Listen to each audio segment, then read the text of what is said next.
ये स्वागत है आपका डे 41 में।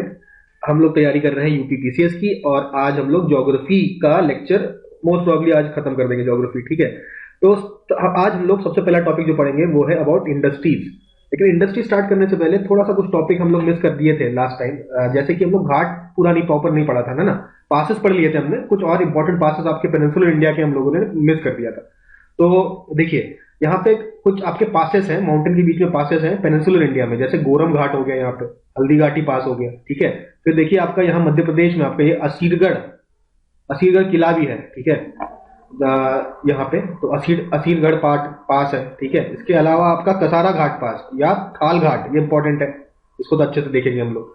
फिर फिर है आपका मलसेज घाट, नाने घाट, और फिर इंपॉर्टेंट आपका ये भोर घाट आता है, भोर घाट यहाँ पे। ठीक है, उसके बाद कुंभरली घाट, और फिर चोरला घाट, और सबसे साउथ में आप देखेंगे पाल घाट। तो ये तीन घाट काफी इंपॉर्टेंट है आपके, कसारा घाट, भोर घाट और पाल घाट। ठीक है, तो देखिए सबसे पहले हम लोग कसारा घाट को देखते हैं। कसारा घाट का दूसरा नाम हमने देखा थाल घाट या थूल घाट भी है, वेस्टर्न घाट में लाई करता है।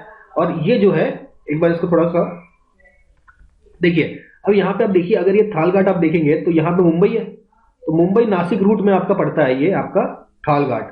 फिर आपका भोर घाट की बात करें, भोर घाट आपका मुंबई और पुणे के रास्ते में पड़ता है। ये देखिए, ये आपका भोर घाट है। It is situated between Palasdari and Khandala. Railway line की बात करें तो पलासदारी और खंडाला के बीच का रेलवे लाइन आपका भोर घाट से जाता है। और जो आपका ट्रेन रूट है आपका खोपोली से खंडाला वाला रूट भी आपका भोर घाट से जाता है। बेसिकली आपका मुंबई पुणे एक्सप्रेस वे भी यहाँ से मूव करता है। तो आप जैसे मुंबई से पुणे जाना है तो भोर घाट लीजिए, और अगर आपको क्या करना है, थाल घाट, यानी कि मुंबई से नासिक जाना है तो आप थाल घाट का इस्तेमाल करिए। ठीक है, उसके बाद हमने नीचे पलक्कड़ गैप देखा था। पलक्कड़ गैप क्या करता है, तमिलनाडु, कोयम्बटूर तमिलनाडु, और पलक्कड़ इन केरला। तो कोयम्बटूर और पलक्कड़ को जोड़ता है ऐसे। ठीक है, तमिलनाडु में कोयम्बटूर और पलक्कड़ इन केरला, इसको जोड़ता है आपका पाल घाट। तो ये सब तो याद रहेगा, दोनों स्टेट्स को भी जोड़ता है पाल घाट, पाल गैप।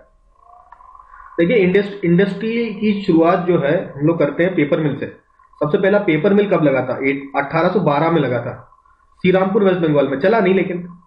उसके बाद दोबारा आपका जो सबसे पहला पेपर मिल जो वर्किंग कंडीशन में चला बाद में, ये ज्यादा दिन तक चल नहीं पाया ये, तो वो था 1867 में आपका बालीगंज। बालीगंज कलकत्ता में है, कोलकाता में है, वेस्ट बंगाल में। ठीक है, तो ये सबसे पहला पेपर मिल आपका जो मतलब वर्किंग कंडीशन वाला। ठीक है, अच्छा यूपी में कब आपका पेपर फैक्ट्री लगी पहली बार, देखिए लखनऊ में लगी पहली बार 1879 में। इंपॉर्टेंट हो जाता है क्या ये? हाँ, ये इंपॉर्टेंट हो जाता है। सबसे पहला paper mill in UP is in Lucknow 1879। तो 67, 12 साल बाद आपका यूपी में लगा पहली बार। अच्छा, पहला न्यूज प्रिंट मिल जो बना था वो था नेपा नगर में। न्यूज प्रिंट क्या है, न्यूज प्रिंट एक प्रकार का पेपर है, लाइट वेट पेपर, बढ़िया क्वालिटी का पेपर। पहले पेपर जो था वो फाइबर्स वगैरह से बनाया जाता था, लेकिन न्यूज प्रिंट से बनाया आपका, जो न्यूज़पेपर में यूज हुआ ज्यादा। तो पहला न्यूज प्रिंट एक प्रकार का मटेरियल है जिससे न्यूज़पेपर बनता है, अच्छे क्वालिटी का मटेरियल। तो न्यूज प्रिंट से बना हुआ जो मिल है, पेपर मिल, वो लगा आपका नेपा नगर मध्य प्रदेश में 1947 में। अच्छा, ये तो बात होगी पेपर मिलों की, याद रखिएगा, बालीगंज, श्रीरामपुर, बालीगंज, लखनऊ, और फिर आपका नेपा नगर। अच्छा, मैच फैक्ट्री, माचिस की फैक्ट्री कहाँ सबसे पहले बनाई गई, 1921 में अहमदाबाद में। तो गुजरात में हमने सबसे पहला मैच फैक्ट्री लगाया। अरे क्रिकेट मैच की बात नहीं हो रही है, समझ रहे हैं ना, ये आपका वो है, मैच स्टिक्स की बात हो रही है।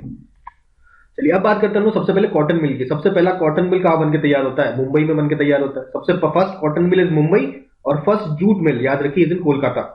तो कोलकाता में रिश्रा नाम की जगह है जहां पे सबसे पहला जूट मिल लगता है 1955 में। 1854 में आपका कॉटन मिल लगता है, उसके अगले ही साल आपका जूट मिल सबसे पहला लग जाता है। तो सबसे पहला कॉटन मिल लगाया गया था मुंबई में, किसके द्वारा लगाया गया था, कावासजी नानाभाई डाबर। डाबर कंपनी का नाम सुना है ना आपने, तो उसी के फाउंडर समझ लीजिए आप, कावासजी नानाभाई डाबर थे। इन्होंने सबसे पहला कॉटन मिल लगाया था मुंबई में इन 1854। ठीक है, अब कॉटन जूट हो गया। ठीक है, इंडस्ट्रियल पॉलिसी की बात करते हैं तो इंडिया की आजादी के बाद सबसे पहले हमारे मिनिस्टर ऑफ इंडस्ट्रीज थे श्यामा प्रसाद मुखर्जी। तो श्यामा प्रसाद मुखर्जी जी ने 6 अप्रैल 1948 को सबसे पहला इंडस्ट्रियल पॉलिसी लागू लाया। ठीक है, 6 अप्रैल 1948। दूसरा जो इंडस्ट्रियल पॉलिसी था वो 30 अप्रैल 1956 को आया। तो सबसे पहला आया 1948 को, दूसरा इंडस्ट्रियल पॉलिसी आता है 1956 को। ये दोनों हम लोग को ध्यान में रखना है। फिर हम लोग बात करते हैं स्टील की। भाई स्टील सबसे बेसिक इंडस्ट्री है, सबसे इंपॉर्टेंट इंडस्ट्री है। ठीक है, बेसिक इंडस्ट्री क्यों है? क्योंकि इंडिया जो इंडस्ट्रियल डेवलपमेंट है वो आपका स्टील से ही देखा जाता है। स्टील के अराउंड कई सारे और इंडस्ट्रीज भी डेवलप करते हैं साथ साथ, और स्टील इंडस्ट्री अगर स्ट्रांग होगी तो कंट्री में ज्यादा तेजी से इंफ्रास्ट्रक्चर डेवलपमेंट भी होगा। चाहे आप कुछ भी बनाइए, मतलब घर बनाइए, इंडस्ट्री लगाइए, सब में स्टील का इस्तेमाल होता है। आयरन एंड स्टील सबसे इंपॉर्टेंट इंडस्ट्री है इंडस्ट्रियल डेवलपमेंट के लिए। तो उसके बारे में चर्चा करेंगे। देखिए, सबसे पहले 1830 में कोशिश की गई पोर्टो नोवो में सेटअप करने की, नहीं सेटअप कर पाए। उसके बाद उन्होंने आयरन स्मेल्टिंग का काम चालू किया 1853 में चारकोल की मदद से। चारकोल की मदद से उन्होंने स्मेल्टिंग किया, ये भी नहीं चल पाया। सबसे पहली बार सक्सेसफुली जो आयरन स्टील प्लांट लगाया वो 1874 में लगाया गया, called as Bengal iron works, Kulti नाम की जगह in West Bengal, in Kulti West Bengal, ठीक है। बाद में इसका नाम बदल के बाराकार आयरन वर्क्स कर दिया गया, गवर्नमेंट ऑफ बंगाल के अंतर्गत आ गया। ये पहले प्राइवेट सेक्टर था, फिर इसको अब गवर्नमेंट ऑफ बंगाल के अंडर ले लिया गया, ठीक है। तो 1874 को सबसे पहले आपका बंगाल आयरन वर्क्स बनता है, ठीक है। अब आयरन इंडस्ट्री के बारे में कुछ और बात जान लेते हैं। कुछ कुछ रॉ मटेरियल्स इसमें इंपॉर्टेंट है, जैसे कि अब ऑब्वियसली आपका आयरन और तो चाहिए ही, इसके बाद अलावा मैंगनीज चाहिए होता है, डोलोमाइट चाहिए होता है, लिग्नाइट बेकार क्वालिटी का कोल, कोकिंग कोल अच्छे क्वालिटी का कोल। तो अच्छे क्वालिटी का कोल इंडिया में कम मिलता है, तो हमें फॉरेन से इंपोर्ट करना पड़ता है, जैसे ऑस्ट्रिया वगैरह देखेंगे हम लोग, ठीक है। उसके बाद अलावा लाइमस्टोन वगैरह मिलता है। तो इन सारे चीजों का, ये जो सारे जो रॉ मटेरियल्स है, इनका काफी हेवी रॉ मटेरियल्स हैं। तो अगर ये हेवी मटेरियल्स, अगर रॉ मटेरियल, क्योंकि ये काफी हेवी है तो इसको ट्रांसपोर्ट करने का कॉस्ट आपका काफी ज्यादा होगा। तो ये कॉस्ट कम करने के लिए आपको जितने भी इंडस्ट्रीज हैं आपके सेटअप होते हैं, that is all near the raw material. जहां भी रॉ मटेरियल ज्यादा होगा वहीं पे हम लोग इंडस्ट्री सेटअप करने की कोशिश करते हैं। तो इसलिए जितने भी आयरन स्टील कंपनी है वो वहां पे होंगे जहां पे ये सारा चीज इजिली अवेलेबल है। तो मोस्टली ये कौन सा बेल्ट है? ये देखिए छत्तीसगढ़ के आसपास का पूरा जो बेल्ट है ना, छत्तीसगढ़ हो गया, फिर आपका झारखंड, उसके आसपास बिहार कह रहा हूँ, उड़ीसा और वेस्ट बंगाल, इन सब ये सब जो मेन रीजन है, यहाँ पे आपको आयरन एंड स्टील ज्यादा डेवलप देखने को मिलेगा, क्योंकि ये सब इंडस्ट्रीज रॉ मटेरियल्स के पास लगाई जाती है। तो यहाँ पे रॉ मटेरियल ज्यादा अवेलेबल है। छोटा नागपुर जो रीजन है पूरा आपका, यहाँ पे ज्यादा अवेलेबल है। तो इसी के आसपास हम लोग सेटअप करते हैं iron and steel industry. Next जो आपका स्टील प्लांट लगता है वो रखता है आपका साकची। Sakchi is in Jamshedpur. तो ये आपका बड़ा फेमस है। देखिए, Tata iron and steel company का नाम आपने सुना ही होगा। तो टाटा कंपनी लगाती है आपकी आयरन एंड स्टील की। कहां पे? जमशेदपुर, साकची ऑफ जमशेदपुर में 1907 में। 1908 से ये लोग कास्ट आयरन बनाने लग जाते हैं, 1911 में स्टील बनाने लग जाते हैं। देखिए, कास्ट आयरन स्टील में अंतर ये होता है, कास्ट आयरन में कार्बन की मात्रा थोड़ी ज्यादा होती है, स्टील में कार्बन की मात्रा कम होती है, ठीक है। तो स्टील बनाना थोड़ा डिफिकल्ट हो जाता है, तो बाद में बनता है। देखिए 1911 में स्टील बन के तैयार होता है, ठीक है। उसके बाद 1908 पे आते हैं, हीरापुर वेस्ट बंगाल में आपका लगता है Indian iron and steel company, Indian iron and steel company 1908। फिर 1923 पे आ जाते हैं। 1923 में आपका लगता है Mysore Indian iron and steel company, जिसका बाद में नाम बदल के कर दिया जाता है VISL, यानी कि Visvesvaraya iron and steel limited, ठीक है। देखिए वेस्ट बंगाल वाले हमने सारे देखे अभी। देखिए बाराकार और हीरापुर हमने देखा, हमने भाई जमशेदपुर वाला देखा झारखंड। तो बाराकार, हीरापुर वेस्ट बंगाल, जमशेदपुर हमने देखा झारखंड में। इसके अलावा हम लोग चले आते हैं कर्नाटक में। कर्नाटक में हमें पता है बाबा बुदान हिल्स में आपका आयरन ओर मिलता है। तो बाबा बुदान हिल्स के पास में ही आपका शिमोगा डिस्ट्रिक्ट लगता है कर्नाटक में। वहां पे Mysore iron and steel factory खोली जाती है। उसका नाम बाद में बदल के कर दिया जाता है Visvesvaraya iron and steel limited 1923, ठीक है। अच्छा, ये आपका भद्रावती रिवर यहीं पर है। भद्रावती रिवर के किनारे आपका ये स्टील प्लांट लगा है। तो पानी की रिक्वायरमेंट पूरी हो गई। इसके अलावा लाइमस्टोन चाहिए, लाइमस्टोन की रिक्वायरमेंट पूरी हो रही है। कहां से? भंडी मुंडा नाम की जगह है जहां से लाइमस्टोन मिलता है, पास में ही है, ठीक है। पानी हो गया, लाइमस्टोन हो गया। बाबा बुदान से आप चले आ रहे हो आयरन और इसके अलावा मलनाड फॉरेस्ट है, मलनाड फॉरेस्ट से आपका वुड आ जाता है। तो ये आपका Visvesvaraya iron and steel limited आपका कर्नाटका में होता है, ठीक है। वेस्ट बंगाल देख लिया, झारखंड देख लिया, कर्नाटक में देख लिया हमने। अच्छा, ये VISL को तो मर्ज कर दिया जाता है 1989 में। 1989 में ये मर्ज हो जाता है किससे? सेल से मर्ज हो जाता है, steel authority of India limited से मर्ज हो जाता है। अच्छा, अब यहाँ पे देखिए 1937 में आपका बर्नपुर में बनता है एक स्टील कॉर्पोरेशन ऑफ बंगाल, ठीक है। तो ये इसको बाद में मर्ज कर दिया जाता है। आपका Indian iron and steel work जो बना था हीरापुर में, उसके साथ आपको मर्ज कर दिया जाता है। तो आफ्टर लेटर ऑन बर्नपुर का जो स्टील प्लांट है वो भी becomes a part of Indian iron and steel. अच्छा, यहाँ ये भी एक नोटिस करना, 1989 में जो है आपका VISL जो है सेल का एज अ सब्सिडरी काम करने लगता है, राइट। बट फाइनली जो टोटल मर्जर होता है वो आपका 1998 में होता है, full merger of VISL with SAIL. इसके अलावा Tata iron and steel company को हम लोग टिस्को भी बोलते हैं, ठीक है। टिस्को, TISCO, टिस्को 1907 में बना था। देखिए सेकंड 5 ईयर प्लान में इंडिया ने कहा कि हम लोग भाई हेवी और बेसिक इंडस्ट्रीज में पूरा फोकस डालेंगे, ठीक है।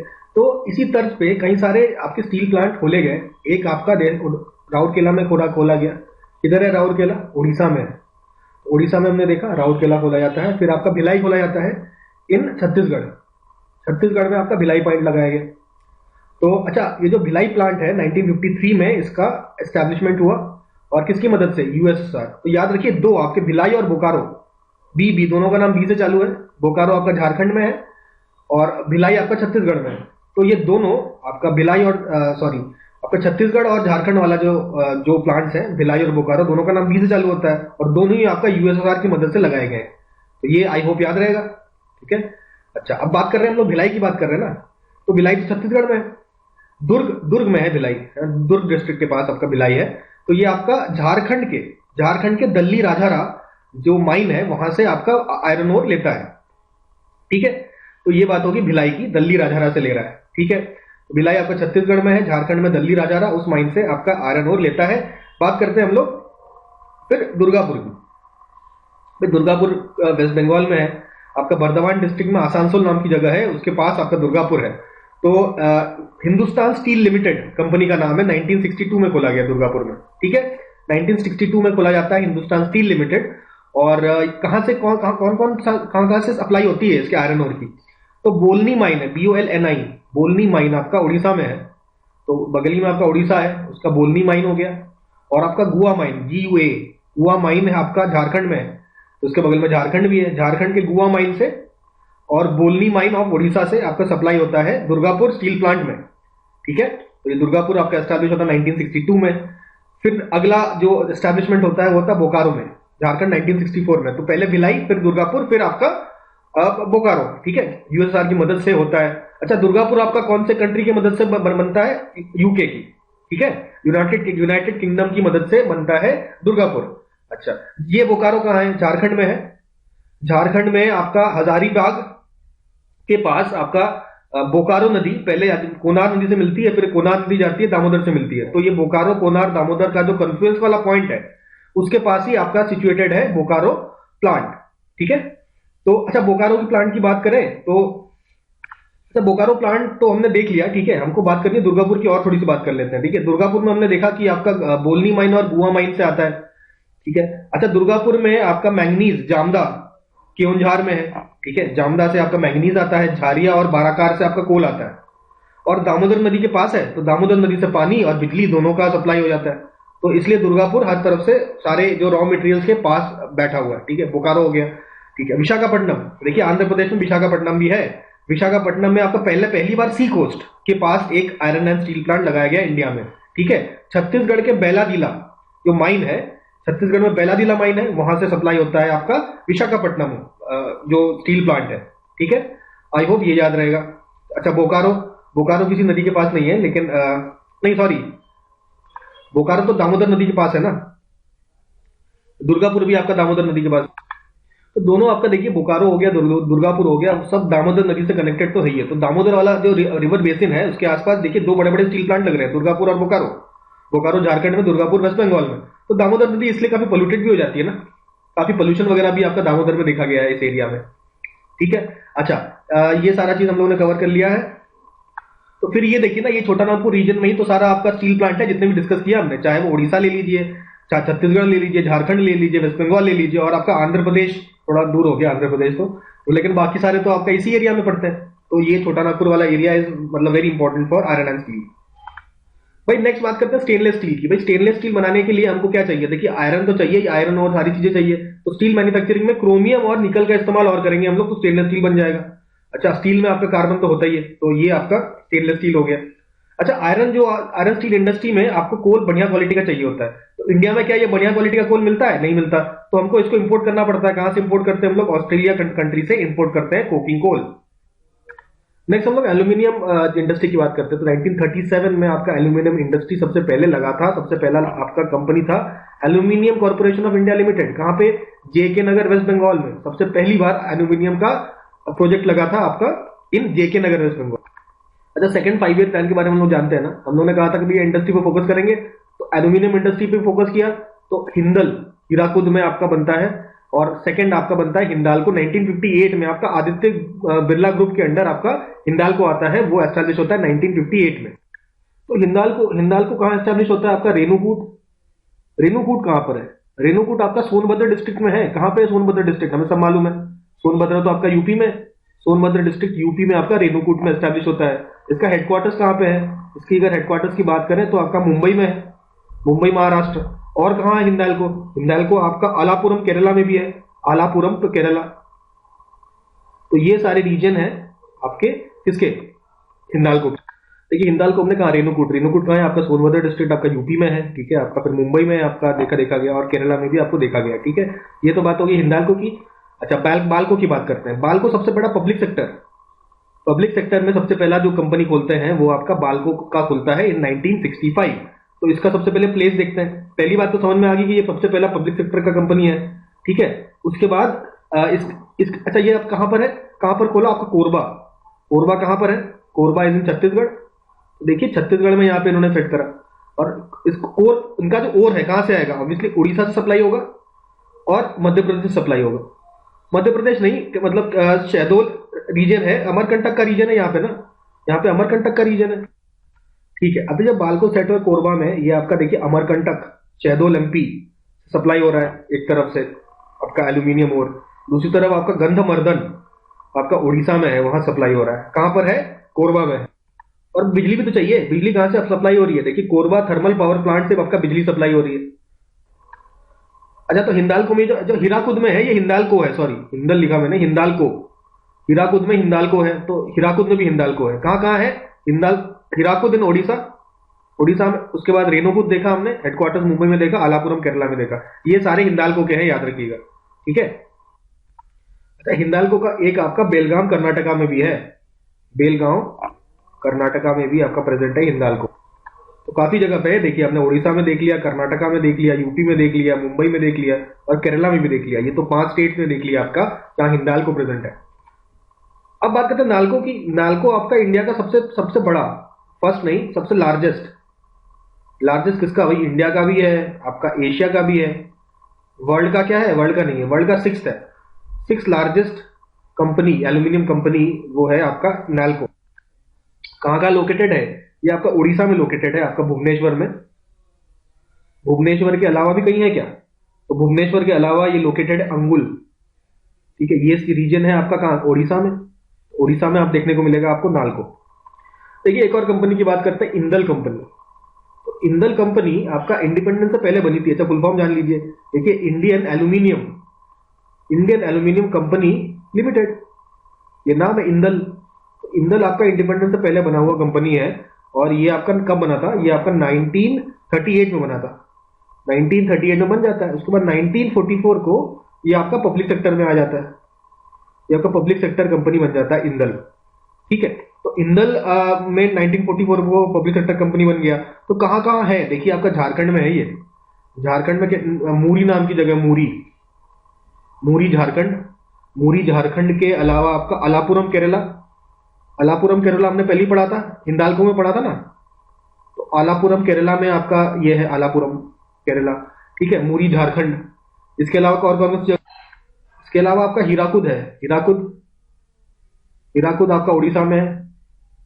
और इसके बाद कर्नाटका में आपका बेलगाम भी है, बेलगाम कर्नाटका। ये सारे रीजन में आपका इंदल कंपनी की बात यहां पे हमने कर ली है, ठीक है। नेक्स्ट कंपनी की जो हम लोग बात करेंगे, इसका नाम है माल्को। माल्को, तो माल्को का फुल फॉर्म देख लीजिए क्या है? मद्रास, मद्रास के बाद तो आसान है, aluminium company, aluminium company limited, ठीक है। मद्रास एल्यूमिनियम कंपनी लिमिटेड, ये आपका है MALCO.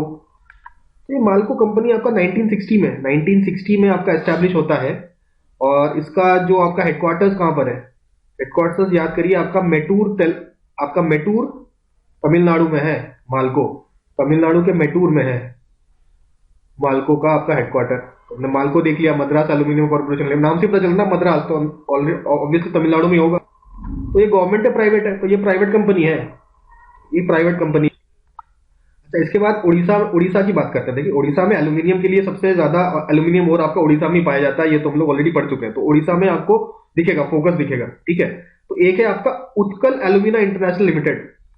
Utkal alumina international limited जो है ये कहां पर है? This is in रायागढ़। रायागढ़, रायागढ़ किधर है? रायागढ़ उड़ीसा में ऑब्वियसली, ठीक है। इसके अलावा एक प्राइवेट सेक्टर कंपनी और काफी फेमस है, वेदांता। तो वेदांता के अंडर का एक सब्सिडरी है आपका वेदांता एल्यूमिनियम लिमिटेड।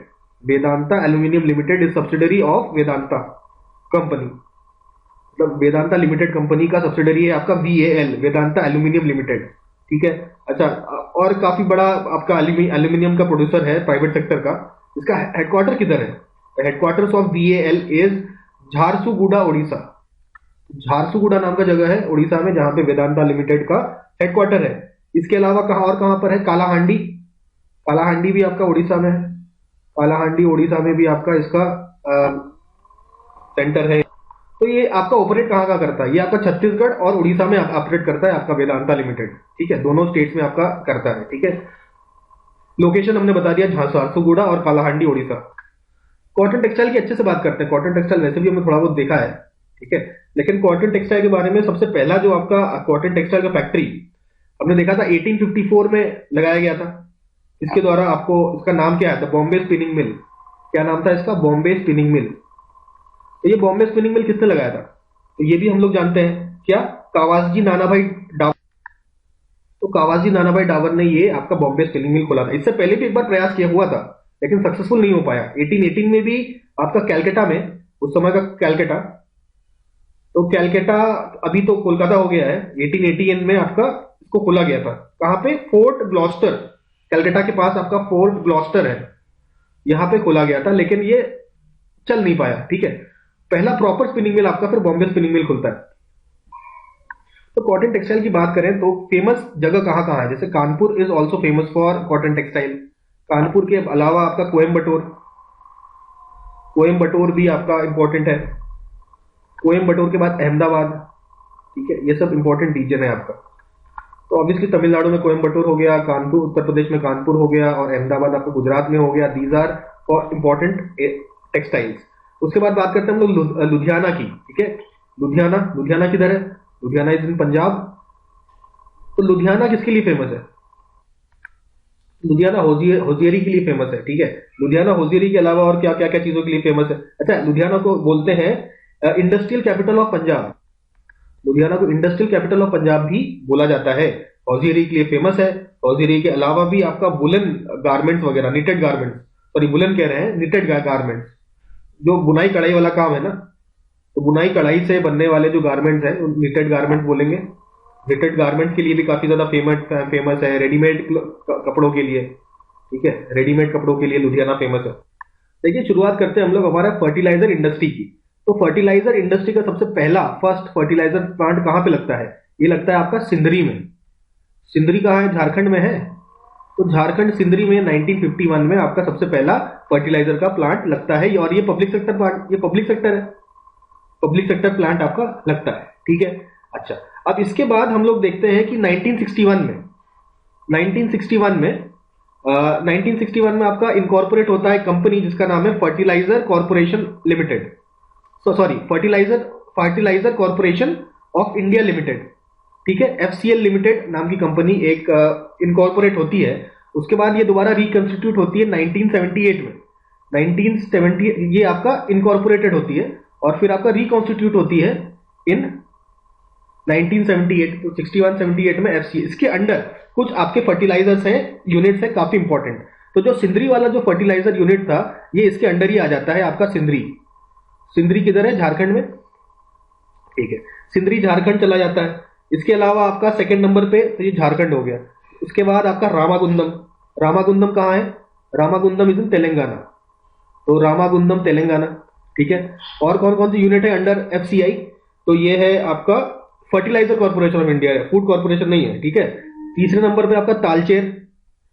तालचेर किधर है? आपका उड़ीसा में। तो ये आपका फर्टिलाइजर प्लांट लगता है। और चौथा नंबर पे आप देख सकते हैं गोरखपुर में, ठीक है। गोरखपुर यूपी में आपका फर्टिलाइजर प्लांट लगता है। तो ये चार, सिंदरी, रामागुंदम, सिंदरी आपका झारखंड में है, रामागुंदम तेलंगाना में, उड़ीसा में आपका तालचेर, और फिर उत्तर प्रदेश में आपका गोरखपुर। तो ये चार आपके मेजर यूनिट्स है आपके एफसीआई लिमिटेड के 1961 और 1978 में दोबारा रिकंस्टिट्यूट होता है ये। ठीक है, सिंदरी, सिंदरी के बाद एक नंगल में भी प्लांट लगता है, नंगल प्लांट। नंगल प्लांट आपका पंजाब में है। ठीक है, पंजाब में आपका नंगल प्लांट है, और ये आपका कब लगता है? 1974 में। 1974 में नंगल प्लांट लगता है under national fertilizer limited, NFL के अंडर आपका नंगल प्लांट आता है। ठीक है, सिंदरी देख लिया हमने, सबसे पहला प्लांट, याद रखिएगा। अच्छा, अब मेन हम लोग बात करेंगे इफ्को की, IFFCO। इफ्को का फुल फॉर्म क्या है? Indian farmers fertilizer cooperative limited. ठीक है, कोऑपरेटिव लिमिटेड। तो आपका ये जो इफ्को है, ये आपका कोऑपरेटिव सोसाइटी के अंदर आता है। It's a cooperative, cooperative farmer cooperative है ये। ठीक है, तो इफ्को का कब एस्टैब्लिश होता है? इट वाज एस्टैब्लिश्ड इन नवंबर 3 1967। नवंबर 3 1967। तो सबसे पहले देखिए, आपका फर्टिलाइजर कॉर्पोरेशन ऑफ इंडिया आता है, पब्लिक सेक्टर। उसके बाद आपका कोऑपरेटिव में इफ्को आता है 1967 में। ठीक है, तो इफ्को के जो यूनिट्स हैं कहां कहां है? देखिए, एक तो है कांदला में, कांदला गुजरात में है, और कालोल, कालोल भी आपका गुजरात में है। कांदला और कालोल आपका गुजरात में देख लेते हैं। ठीक है, कांदला और कालोल के अलावा एक जगह है आपका आमला। ठीक है, आमला कहां पर है?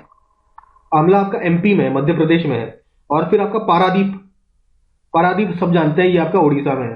तो पारादीप, आमला और कांदला, कालोल, ये सारे यूनिट्स है इफ्को के। और इफ्को का अगर सबसे बड़ा यूनिट है वो किधर है? That is in Phulpur. Phulpur आपका इफ्को का नहीं, पूरे इंडिया का सबसे बड़ा जो फर्टिलाइजर यूनिट है कोऑपरेटिव सेक्टर के under. Largest fertilizer factory under cooperative sector is Phulpur. ठीक है, तो फूलपुर हो जाएगा आपका, ये अच्छे से लिखते हैं, PHULPUR, फूलपुर।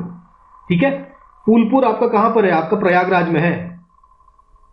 फूलपुर आपका प्रयागराज उत्तर प्रदेश में है। कोऑपरेटिव सेक्टर का सबसे बड़ा जो प्लांट है फूलपुर का, ये आपका 1981 में लगता है।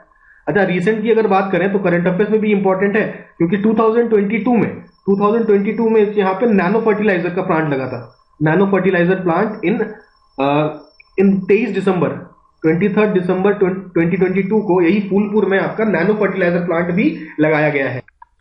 अब हम लोग बात करते हैं नेक्स्ट पेपर इंडस्ट्री की। पेपर इंडस्ट्री की थोड़ा चर्चा पहले भी किया था हमने, अभी थोड़ा सा देखते हैं और ज्यादा। ठीक है, सबसे ज्यादा पेपर मिल्स कहां पर है? 127 मिल्स है आपके, 127 मिल्स आपके गुजरात में आपको देखने को मिलेगा। सबसे ज्यादा पेपर मिल्स गुजरात में है। ठीक है, इसके अलावा हमने नवानगर, नेपानगर कहां पे था? एमपी में था। ये एमपी हमने ऑलरेडी देख लिया है ये। ठीक है, फर्स्ट न्यूज प्रिंट पेपर आपका नेपानगर था। ठीक है, ये नेपानगर है, NAGAR। ठीक है, NAGAR। ठीक है, नेपानगर एमपी। इसके बाद आप देखते हैं आईटीसी कंपनी एक है, ITC paper board, ITC paper board unit. ये आपका कहां पे लगाया गया था? ये आपका भद्राचलम में लगाया गया था। भद्राचलम कहां पर है? तेलंगाना में है। मतलब पहले आंध्र प्रदेश था, अभी तेलंगाना हो गया, तो भद्राचलम आपका तेलंगाना में करेंटली। तो ये आपका आईटीसी पेपर मिल हो गया। ठीक है, अच्छा, ये जो पेपर मिल है ये सबसे ज्यादा एनवायरमेंटल फ्रेंडली है, एनवायरमेंटल फ्रेंडली पेपर मिल है। कौन सा? ITC paper board unit. ठीक है, अच्छा, फर्टिलाइजर्स में एक और आपका कानपुर उत्तर प्रदेश में एक इंपॉर्टेंट प्लांट है जो मिस कर दिया, वो है पनकी। पनकी आपका कानपुर में है। ठीक है, पनकी आपका fertilizer industry, sorry, fertilizer plant आपका पनकी में। फिर हम लोग आते हैं ग्लास इंडस्ट्री में। तो ग्लास इंडस्ट्री उत्तर प्रदेश काफी ज्यादा फेमस है। तो यूपी का सबसे फेमस जहां पे ग्लास इंडस्ट्री है, हम लोग सब जानते हैं, वो है आपका फिरोजाबाद। फिरोजाबाद में आपका चूड़ियां बनती है, मतलब ग्लास बैंगल्स, ग्लास बैंगल्स। तो बैंगल्स मतलब चूड़ियां, तो ग्लास बैंगल्स के लिए फिरोजाबाद फेमस है यूपी में। फिरोजाबाद के अलावा भी बहुत सारी जगह और भी फेमस है। चाहे आप नैनी ले लीजिए, नैनी फिरोजाबाद तो हमने देखा ही है। फिरोजाबाद के बाद आपका गाजियाबाद में भी आपको देखने को मिलेगा। मेरठ हो गया, लखनऊ हो गया। ठीक है, माखनपुर में भी हो गया, माखनपुर, हिरनपुर। उसके बाद वाराणसी, ससनी। तो ये सारे रीजन आपके हो गए हैं। और इसके अलावा आपका एक और है बहजोई। ठीक है, सबसे ज्यादा लेकिन फेमस कौन सा? याद रखिए, वर्ल्ड फेमस है आपका फिरोजाबाद ग्लास मैन्युफैक्चर। नेक्स्ट जो इंडस्ट्री है वो है आपका सीमेंट इंडस्ट्री। सीमेंट इंडस्ट्री को हम लोग बोलते हैं weight loss industry. Weight loss industry क्यों बोलते हैं? क्योंकि भाई जो आपका रॉ मटेरियल का वेट होता है, जो आपका रॉ मटेरियल का वेट होता है, दैट वेट इज मोर, वो काफी ज्यादा होता है आपका फाइनल प्रोडक्ट। फाइनल प्रोडक्ट क्या है? फाइनल प्रोडक्ट आपका सीमेंट है ना, लेकिन जो इसके रॉ मटेरियल्स होते हैं उसका वेट आपका फाइनल प्रोडक्ट से ज्यादा होता है, इसलिए इसे वेट लॉस इंडस्ट्री कहते हैं। तो ज्यादा वेट का मटेरियल होगा तो ट्रांसपोर्टेशन आप इशू होगा, तो जहां रॉ मटेरियल मिले वहीं पे इंडस्ट्री लगाना ज्यादा बेटर होता है इसके लिए। तो सीमेंट इंडस्ट्री आपका कहां मिलेगा? जहां रॉ मटेरियल्स है। तो रॉ मटेरियल्स कौन कौन से बेसिकली यूज होते हैं? देखिए, इसमें आपका कोल की भी रिक्वायरमेंट होती है, आपका जिप्सम का भी रिक्वायरमेंट होता है, सबसे ज्यादा रिक्वायरमेंट होता है लाइमस्टोन का। तो लाइमस्टोन सबसे ज्यादा आपका मेन फैक्टर बन जाता है, जहां भी लाइमस्टोन ज्यादा है वहां आपका ये सीमेंट इंडस्ट्री बनेगी। तो लाइमस्टोन ज्यादा है कहां पे? मध्य प्रदेश में आपका लाइमस्टोन काफी ज्यादा मिलता है। तो मध्य प्रदेश के रीजन में हम लोग देखेंगे कई सारे आपके इंडस्ट्री होते हैं, जैसे कि आपका सतना रीजन, कटनी रीजन, कटनी, सतना, कैमूर, ये सारे आप एमपी के मैप में देख सकते हैं। कैमूर, नीमच, मैहर, ठीक है, नीमच, मैहर, ये सारे रीजन है। जबलपुर, रतलाम, जबलपुर, रतलाम, ये सारे रीजन एमपी में जहां पे आपको सीमेंट इंडस्ट्री काफी ज्यादा देखने को मिलेगी। और ये बेसिकली क्या, विंध्यन रॉक्स है यहाँ पे, ठीक है। Limestone is found in Vindhyan rocks. तो विंध्यन रॉक्स जो है, विंध्यास माउंटेन में आपको लाइमस्टोन ज्यादा मिलेगा, ठीक है। तो सीमेंट इंडस्ट्री कहां कहां पे लगी है एक बार देख लेते हैं। देखिए, सीमेंट इंडस्ट्री लगाना चालू करा हमने सबसे पहले चेन्नई में स्टार्ट किया। चेन्नई में सबसे पहले बार 1904 में ट्राई किया गया था। आपके समुद्र के किनारे जो आपके सी शेल्स होते हैं ना, सी शेल्स का इस्तेमाल करके सीमेंट बनाने का ट्राई किया गया, ठीक है। इसमें भी तो कैल्शियम कार्बोनेट होता है सी शेल्स में, तो ये भी ट्राई किया गया। इसके अलावा आपका गुजरात में पोरबंदर में भी सीमेंट इंडस्ट्री लगाएगी 1914 में पोरबंदर में प्लांट लगाया गया था, इंडियन सीमेंट कंपनी नाम था, ठीक है। इंडियन सीमेंट कंपनी का प्लांट कहां लगा था? 1914 में पोरबंदर में। इसके अलावा और कहां पे? देखिए, बिहार में एक फेमस जगह है जिसका नाम है दालमिया नगर देखा जाए तो आपका रोहतास डिस्ट्रिक्ट पड़ता है। रोहतास डिस्ट्रिक्ट आपका सोन नदी के पास है, सोन रिवर के पास आपका रोहतास डिस्ट्रिक्ट है, जहां पे दालमिया इंडस्ट्रियल सिटी है, दालमिया नगर बोलते हैं इसको, ठीक है। तो इसका जो एस्टैब्लिशमेंट किसने किया था? रामकृष्ण दालमिया जी ने किया था, रामकृष्ण दालमिया। तो दालमिया सीमेंट्स, दालमिया नगर, तो ये आपको याद रखना है, बिहार में है, रोहतास डिस्ट्रिक्ट में। तो बिहार में है। उत्तर प्रदेश में भी कुछ एरियाज आपके सीमेंट के लिए काफी फेमस है, जैसे कि आपका सोनभद्र आपने मिर्जापुर सुना होगा। मिर्जापुर के पास आपका चुनार है, ठीक है। चुनार में आपको सीमेंट इंडस्ट्री मिलेगी। सोनभद्र में भी मिलेगी। सोनभद्र में आपका चुर्क और डाला, ये जगह के नाम है, चुर्क और डाला, इन जगह भी आपको सीमेंट इंडस्ट्री देखने को मिलेगी। इसके अलावा आपका गौतम बुद्ध नगर, आपका दिल्ली के पास आपका गौतम बुद्ध नगर है, आपका गौतम बुद्ध नगर में भी आपको देखने को मिलेगा। गौतम बुद्ध नगर में कहा? दादरी में आपको सीमेंट इंडस्ट्री देखने को मिलेगा। तो यूपी बिहार हो गया, ठीक है, हमने तमिलनाडु देख लिया, गुजरात देख लिया, तो ये सब स्टेट देख लिया ना हमने, यूपी, एमपी, बिहार, गुजरात, तमिलनाडु। और देखते हैं भाई, राजस्थान में भी सीमेंट पाया जाएगा आपका, तो राजस्थान कैसे छूट जाएगा? और आंध्र प्रदेश भी में भी आपको सीमेंट इंडस्ट्री देखने को मिलेगी। जैसे राजस्थान की मैं बात करें तो राजस्थान में कहां कहां देखने को मिलेगा आप? तो आपका सवाई माधोपुर है, आपका सिरोही है, सिरोही के बाद लाखेरी है, इसके अलावा सीकर, ये सारे डिस्ट्रिक्ट है जहां पे आपको देखने को मिलेगा आपका इंडस्ट्री, सीमेंट इंडस्ट्री। तो इसके अलावा आपका आंध्रा में भी, आंध्र प्रदेश में कौन कौन सा जगह है? तो आंध्र प्रदेश में आपका वी से विशाखापट्टनम के बाद आपका विजयनगरम, ठीक है, विजयनगरम, विशाखापट्टनम। और क्या है? वी से आपका विजयवाड़ा भी तो है। देखिए, विजयवाड़ा, ये सारे रीजन है आंध्र प्रदेश में जहां पे आपको सीमेंट इंडस्ट्री देखने को मिलती है। देखिए, अब आते हैं हम लोग बीईएल की स्थापना कब हुई थी, याद रखिए। तो बीईएल की स्थापना आपकी हुई थी 1954 में, और इसके कई सारे यूनिट्स हैं। देखिए, हरियाणा में कौन सा यूनिट है? तो हरियाणा में आपका पंचकुला है। पंचकुला आपको पता होगा, पंचकुला इज नियर चंडीगढ़ के पास आपका पंचकुला है हरियाणा में। उत्तराखंड में आपका कोटद्वार है, कोट द्वार।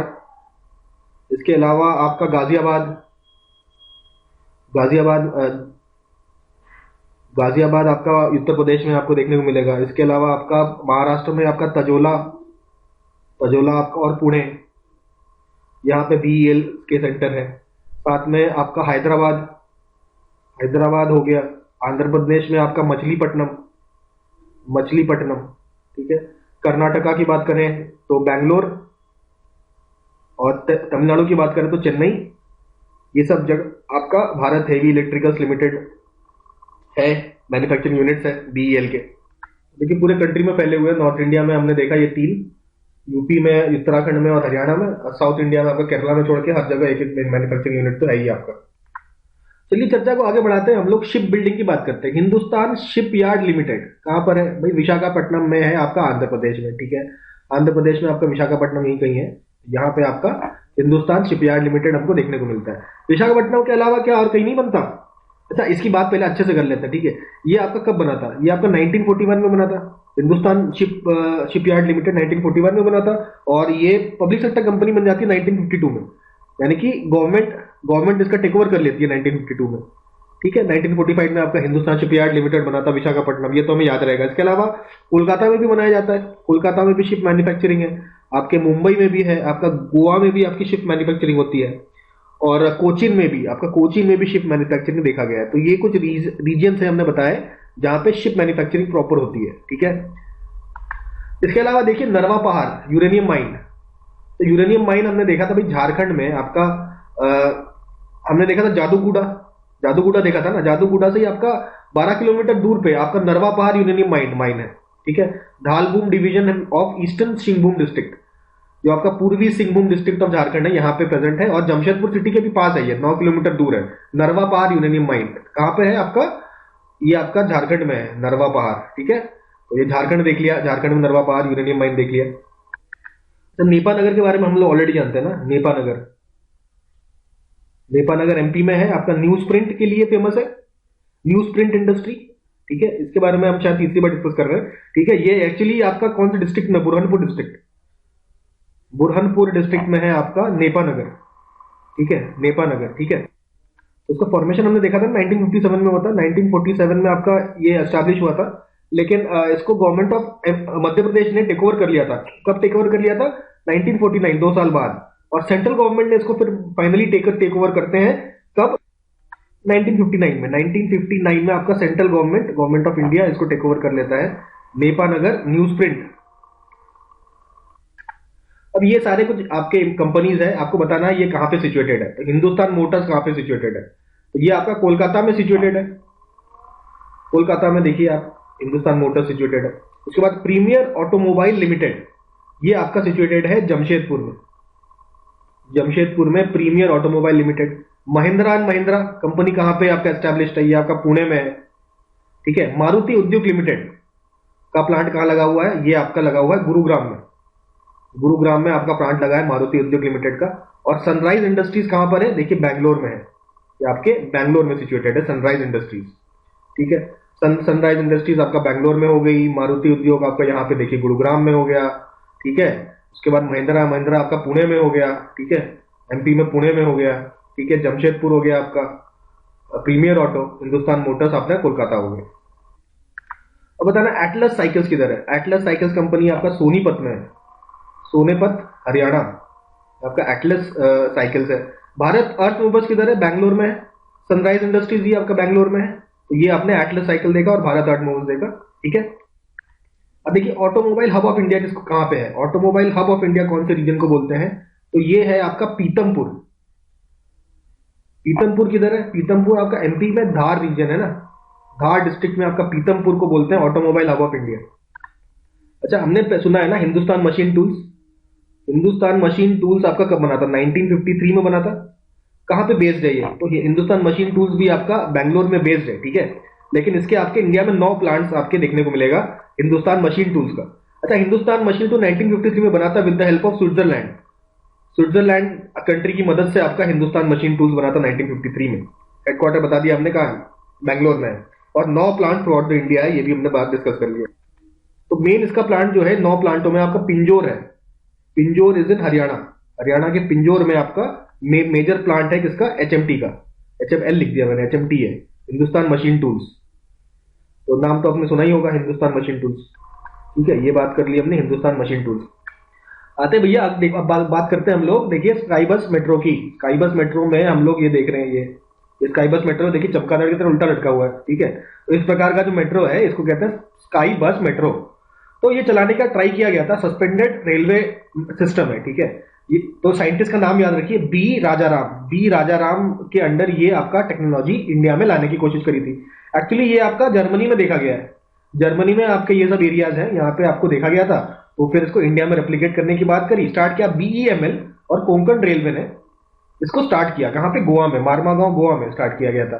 ठीक है, लेकिन उसके बाद कुछ एक्सीडेंट वगैरह हो गया, उसके बाद 2004 में कोई एक एक्सीडेंट हो गया था, तो 2013 में इसको डिसमेंटल कर दिया गया। अभी दोबारा बात चल रही है, गडकरी साहब कहते हैं कि ऐसा कुछ लाने की कोशिश करेंगे बेंगलोर वगैरह में, सिटीज में। ठीक है, तो ये बात होगी हमारे स्काई बस मेट्रो की। ठीक है, अब देखिए शिवकाशी। शिवकाशी एक टाउन है, कहाँ, तमिलनाडु में। तमिलनाडु में आपका शिवकाशी नाम का जगह है, जो इसको कहते हैं fire cracker hub of India. Fire crackers काफी ज्यादा बनते हैं। ठीक है, अच्छा अब हम लोग बात करते हैं कुछ major industrial regions of India की। इंडस्ट्रियल रीजन्स हमारे कुछ कुछ देखने को मिलेंगे, जैसे देखिए मुंबई और पुणे रीजन। मुंबई और पुणे रीजन तो ये है, ठीक है, या मुंबई पुणे रीजन में आपका इंडस्ट्रियल एरिया सेट है। इसके अलावा आपका हुगली इंडस्ट्रियल रीजन, ये वेस्ट बंगाल में है। ये हुगली नदी के आसपास जो इंडस्ट्रियल रीजन है इसको बोलेंगे हुगली इंडस्ट्रियल रीजन। उसके बाद बैंगलोर तमिलनाडु इंडस्ट्रियल रीजन। इसी इंडस्ट्रियल रीजन में आपका ये वाला है आपका शिवकाशी। तो ये बैंगलोर वाला रीजन किधर है, ये वाला रीजन बैंगलोर तमिलनाडु कोयम्बटूर ये सब रीजन जो है यहाँ पे देखने को मिलेगा आपको। गुजरात इंडस्ट्रियल रीजन, यहाँ आपका अहमदाबाद वडोदरा का जो रीजन पूरा है ये वाला है, ये आपका this is Gujarat industrial region, या इसको अहमदाबाद वडोदरा रीजन भी बोल सकते हैं। ठीक है, उसके बाद छोटा नागपुर इंडस्ट्रियल रीजन। छोटा नागपुर रीजन आपको पता ही है, ये इंडस्ट्रियल रीजन है, छोटा नागपुर इंडस्ट्रियल रीजन। उसके बाद विशाखापट्टनम गुंटूर इंडस्ट्रियल रीजन, ये आपका विशाखापट्टनम सल वाले साइड में है ना, देखिए विशाखापट्टनम गुंटूर इंडस्ट्रियल रीजन यहाँ पर है। इसके अलावा आपका गुड़गांव दिल्ली मेरठ इंडस्ट्रियल कॉरिडोर, ये आपका दिल्ली के आसपास वाला रीजन जो है। ठीक है, ये भी इंडस्ट्रियल एरिया है। और आपका 8वां फाइनल जो इंडस्ट्रियल रीजन है वो है कोल्लम तिरुवनंतपुरम इंडस्ट्रियल रीजन, ये आपका केरला में है। ठीक है, कोल्लम तिरुवनंतपुरम इंडस्ट्रियल रीजन। तो ये 8 आपके इंडस्ट्रियल रीजन हम लोगों ने यहाँ पे देख लिए। ठीक है, नेक्स्ट हम लोग अब बात करते हैं नॉर्थ ईस्ट की। नॉर्थ ईस्ट में देखिए ये पासीघाट नाम की जगह है, कहाँ पे है, आपके अरुणाचल प्रदेश में। यहीं पे लाली वाइल्ड लाइफ सेंचुरी भी है पासीघाट के पास। तो सियांग नदी बोलते हैं ब्रह्मपुत्र को यहाँ पे, तो सियांग नदी के राइट बैंक में आपका पासीघाट है।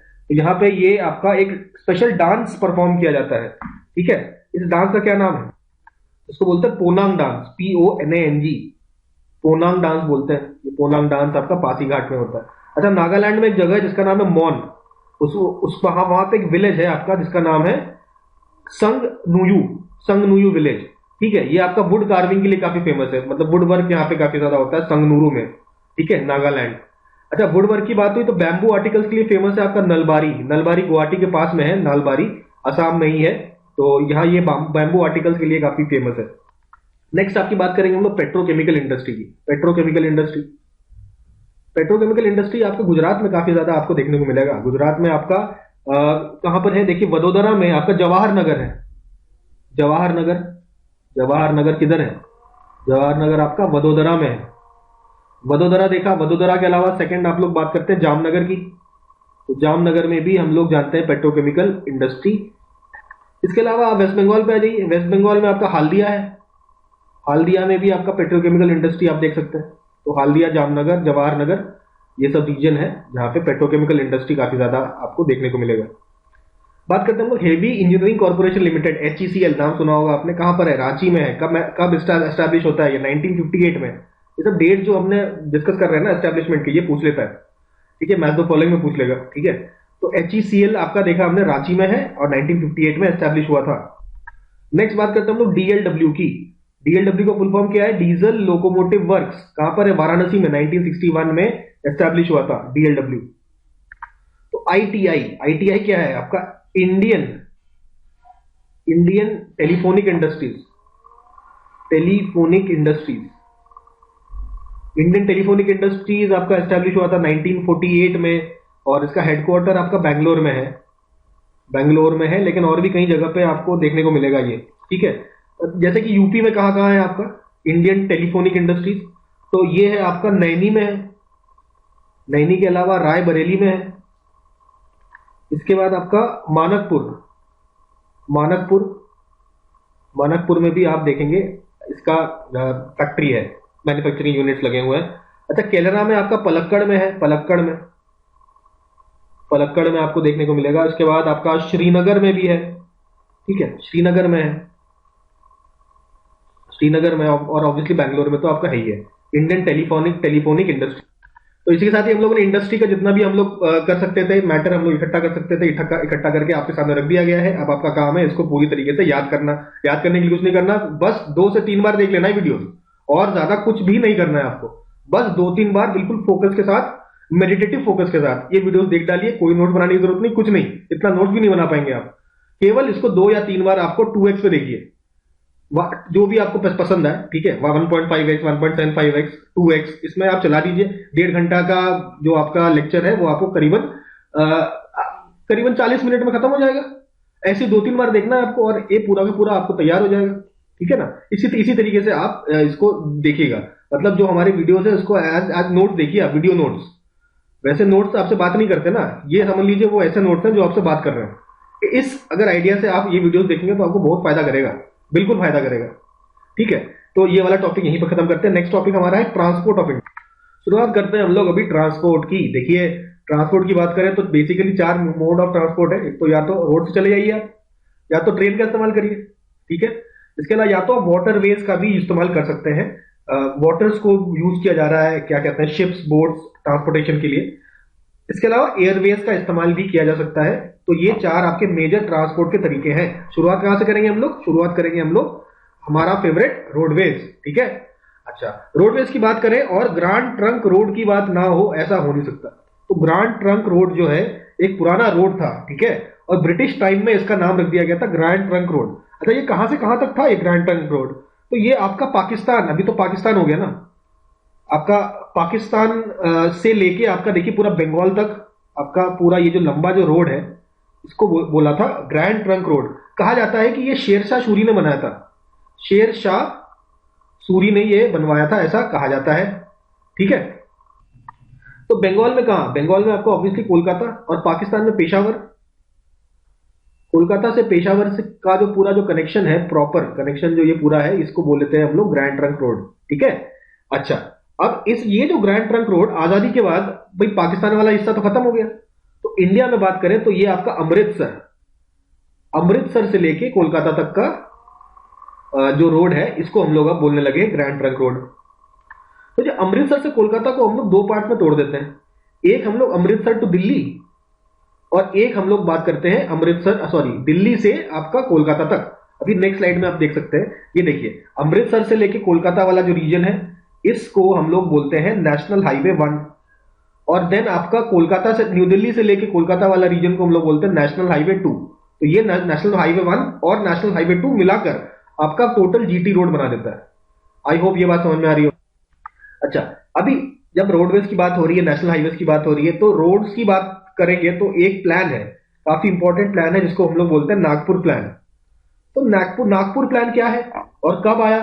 तो नागपुर प्लान आता है 1943 में, जिसमें जितना भी हमारा रोड का पूरा जो स्ट्रक्चर है उसको हम लोगों ने 4 पार्ट में तोड़ा। सबसे पहला हमने बात करी नेशनल हाईवेज की, कुछ तो नेशनल हाईवेज होंगे, इसके अलावा कुछ स्टेट हाईवेज होंगे। तीसरे नंबर पे हम लोग बात करते हैं डिस्ट्रिक्ट हाईवेज की, और चौथे नंबर पे हम लोग बात करते हैं विलेज रोड्स। डिस्ट्रिक्ट हाईवेज बोलना तो गलत होगा, डिस्ट्रिक्ट रोड्स बोल दीजिए, डिस्ट्रिक्ट रोड्स और विलेज रोड्स।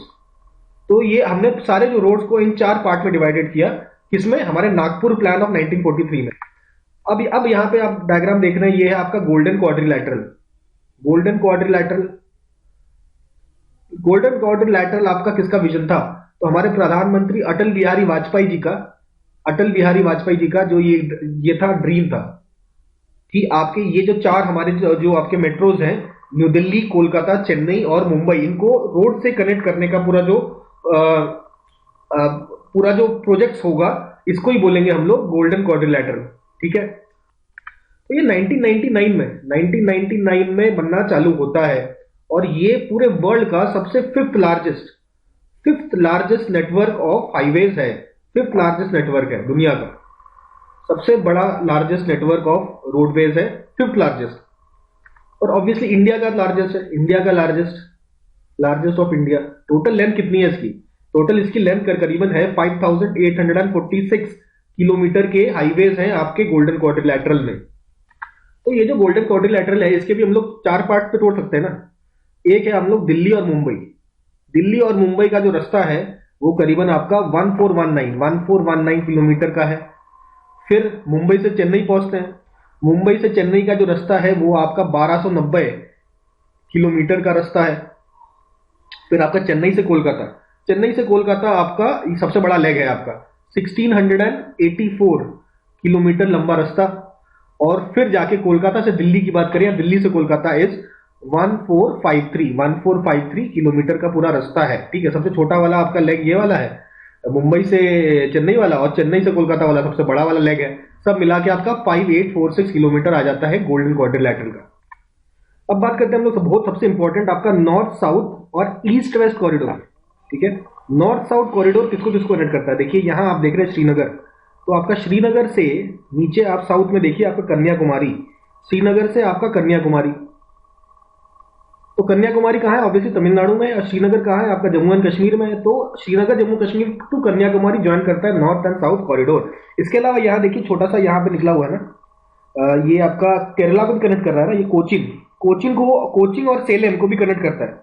और ये तो कन्याकुमारी है। तो यहाँ देखिए 2 बाइफर्केशन है ना, तो एक कोचिन सालेम को कनेक्ट करने वाला जो हाईवे है ये भी आपका this part of north south corridor.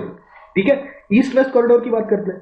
East west corridor में आप यहाँ पे देखिए क्या सिलचर है आपका, सिलचर इन आसाम सिलचर से कनेक्ट करता है। यहाँ पे गुजरात में आप देखिए यहाँ पोरबंदर है, गुजरात के पोरबंदर को कनेक्ट करता है।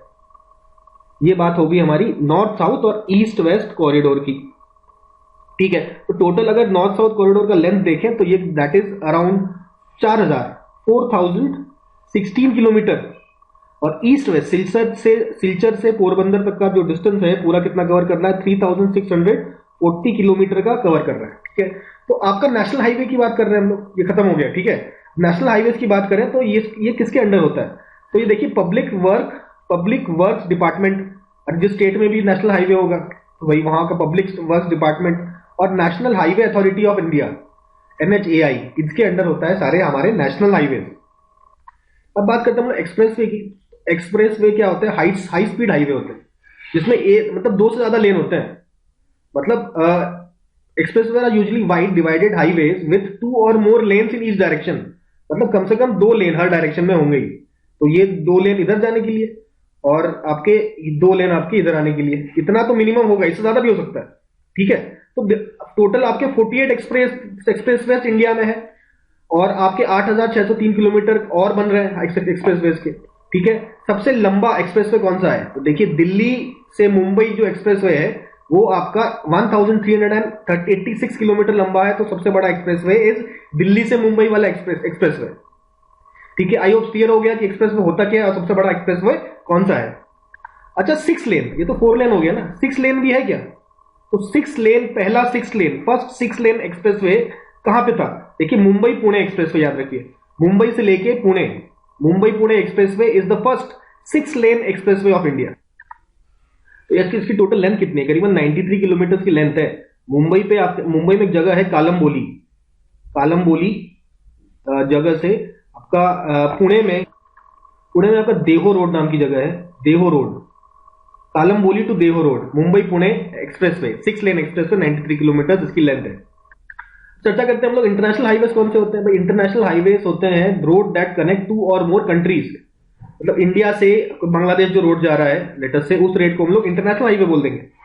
ठीक है, तो ये जो डेफिनेशन इंटरनेशनल हाईवे की है ये किसकी है? ESC, economic and social commission for Asia Pacific, ESCAP, economic and social council for Asia Pacific. इसके डेफिनेशन के आधार पर इंटरनेशनल हाईवेज की डेफिनेशन है। इंडिया में कई जगह देखने को मिल सकता है, जैसे आप लाहौर से निकलिए, लाहौर से अमृतसर दिल्ली कनेक्ट जो करने वाला जो राज रोड है उसको भी हम लोग इंटरनेशनल हाईवे बोल देंगे। इसके बाद हम लोग कोलकाता से ढाका जाएंगे, अगर कोलकाता से ढाका जाएंगे तो वो भी आपका क्या हो जाएगा? इंटरनेशनल हाईवे हो जाएगा। और देखिए आपका बरही इंडिया में आपका काठमांडू से कनेक्ट करने वाला जो रोड है काठमांडू गए होंगे तो ये रोड पकड़ सकते हैं आप। तो काठमांडू और बरही के बीच का जो रास्ता है ये भी आपका इंटरनेशनल हाईवे होता है। लेकिन मतलब कॉन्सेप्ट क्लियर है कि जो हमारे एक कंट्री को दूसरे कंट्री से जो कनेक्ट करता है उसको हम लोग इंटरनेशनल हाईवे बोल देते हैं। अब एक स्कीम की बात करते हैं हम लोग। देखिए, प्रधानमंत्री ग्राम सड़क योजना। प्रधानमंत्री ग्राम सड़क योजना क्या है और कब चालू हुआ? तो देखिए आपका ये दिसंबर 25 2000 में आपका प्रधानमंत्री ग्राम सड़क योजना चालू हुआ, अटल बिहारी वाजपेयी जी के टाइम पे। ठीक है, इसमें कहा गया कि कोई भी आपका विलेज है, किसी भी विलेज में अगर टोटल पॉपुलेशन आपका हजार से ज्यादा होगा तो उसको आपको रोड से कनेक्टिविटी की जाएगी, उसको रोड से आपकी कनेक्टिविटी की जाएगी। तो हर साल हर सीजन में आपका ऐसा कनेक्टिविटी करती चली जाएगी, धीरे धीरे आपके विलेज रोड की जो संख्या है वो धीरे धीरे बढ़ती चली जाएगी। तो अटल बिहारी वाजपेयी जी के टाइम पे ही देखिए गोल्डन क्वाड्रिलेटरल भी चालू हुआ, प्रधानमंत्री ग्राम सड़क योजना भी चालू हुआ। अब एक और देखिए, प्रधानमंत्री भारत जोड़ो परियोजना। भारत जोड़ो परियोजना ये आपका होता है 2003-2004 में। 2003-4 में आपका ये परियोजना स्टार्ट होता है गवर्नमेंट ऑफ इंडिया के द्वारा। ठीक है, ये क्या बताता है? ये कहता है कि भैया हम लोग हाईवे डेवलप करना चाहते हैं। हाईवे डेवलप करना चाहते हैं, किसको डेवलप करेंगे? कैसे हाईवे? आपके 4 लेन हाईवे डेवलप करना चाहेंगे, मतलब बेसिकली एक्सप्रेस को बनाना चाहते हैं। 4 लेन हाईवे हम लोग बनाना चाहेंगे। कैसे? बिल्ट ऑपरेट और ट्रांसफर मॉडल पे। बिल्ट ऑपरेट और ट्रांसफर मॉडल पे हम लोग 4 लेन हाईवे बनाना चाहेंगे। तो मतलब पब्लिक सेक्टर का हेल्प लेंगे ऑब्वियसली। तो मतलब एक्चुअली पब्लिक सेक्टर बनाती है, बिल्ड करती है, ऑपरेट करती है, पूरा टोल गोल्ड टैक्स निकाल देती है, खर्चा निकाल देती है और कुछ समय बाद गवर्नमेंट ऑफ इंडिया को ट्रांसफर कर देती है। तो इस स्कीम के तहत आपके हाईवेज बनाए जाएंगे, 4 लेन हाईवेज। ठीक है, समझ में आ गया कौन बनाएगा, क्यों बनाएगा, क्या हमारा पर्पज है इसका? तो जितने भी आपके टूरिस्ट प्लेसेस हैं या आपके इकोनॉमिक सेंटर्स हैं, इकोनॉमिक एक्टिविटी जहां पे हो रही है, तो इकोनॉमिक एक्टिविटी जहां हो रही है और जो टूरिस्ट सेंटर्स हैं, तो इन सब जगहों को आप रोड से कनेक्टिविटी करने का जो प्रस्ताव था ये था प्रधानमंत्री भारत जोड़ो परियोजना। रोड का मतलब कोई भी रोड नहीं, जैसे कोई भी बड़ा कॉरिडोर अगर चल रहा है इंडिया में, कोई भी ऐसे north south east west corridor है ना, गोल्डन क्वाड्रिलेटरल कॉरिडोर्स है, ऐसे कॉरिडोर्स के साथ कनेक्टिविटी करनी है इन सब एरियाज की। ये मतलब है रोड का। मतलब ऐसा नहीं कि विलेज के रोड से जोड़ देंगे, प्रॉपर आपके एकदम कॉरिडोर से जोड़ेंगे। ठीक है, ये है हमारा इस परियोजना के अंदर। हम लोग बात करते हैं स्टेट हाईवेज। स्टेट हाईवेज की बात करते हैं। स्टेट हाईवेज क्या होंगे? स्टेट हाईवेज होंगे जो आपके स्टेट को कनेक्ट करते हैं, प्रोविंशियल हाईवेज कह सकते हैं आपको। हर एक स्टेट में जितने भी आपके टाउन्स एंड सिटीज हैं, जितने भी आपके टाउन्स हैं सिटीज हैं, उन सबको जो कनेक्ट करने के लिए जो हाईवेज बने हैं उनको स्टेट हाईवेज बोलेंगे। तो ये कौन किसके अंतर्गत आता है? पब्लिक वर्क्स डिपार्टमेंट के अंदर आता है। देखिए एनएचआईए नहीं के अंडर नहीं आता, ये केवल पब्लिक वर्क्स डिपार्टमेंट ही स्टेट हाईवेज को देखेगी। ठीक है, ये बात होगी हमारे स्टेट हाईवे। अगला काफी इंपॉर्टेंट सवाल है, पूछ देता है जवाहर टनल कहां है? जवाहर टनल कहां है? जवाहर टनल आपका है, आपका बनिहाल पास पड़ा होगा ना अपने पास में, तो बनिहाल पास से आपका गुजरता है। ये हमने बनिहाल पास जब डिस्कस किया था तब भी हमने डिस्कस किया था। जवाहर टनल आपका बनिहाल पास से पास करती है। बनिहाल पास कौन से माउंटेन रेंज में है? तो पीर पंजाल में है।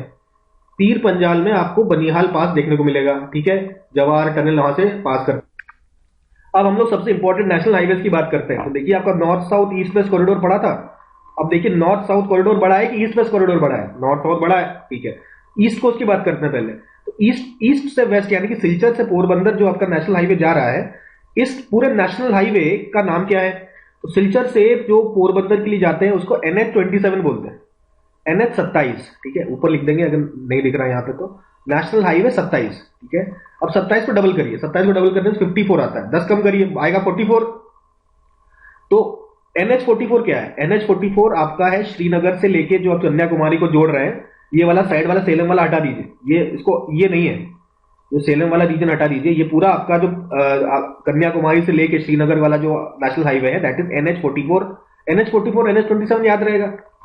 फिर अब हम लोग बात करते हैं दिल्ली से हमें चेन्नई जोड़ना चाहते हैं।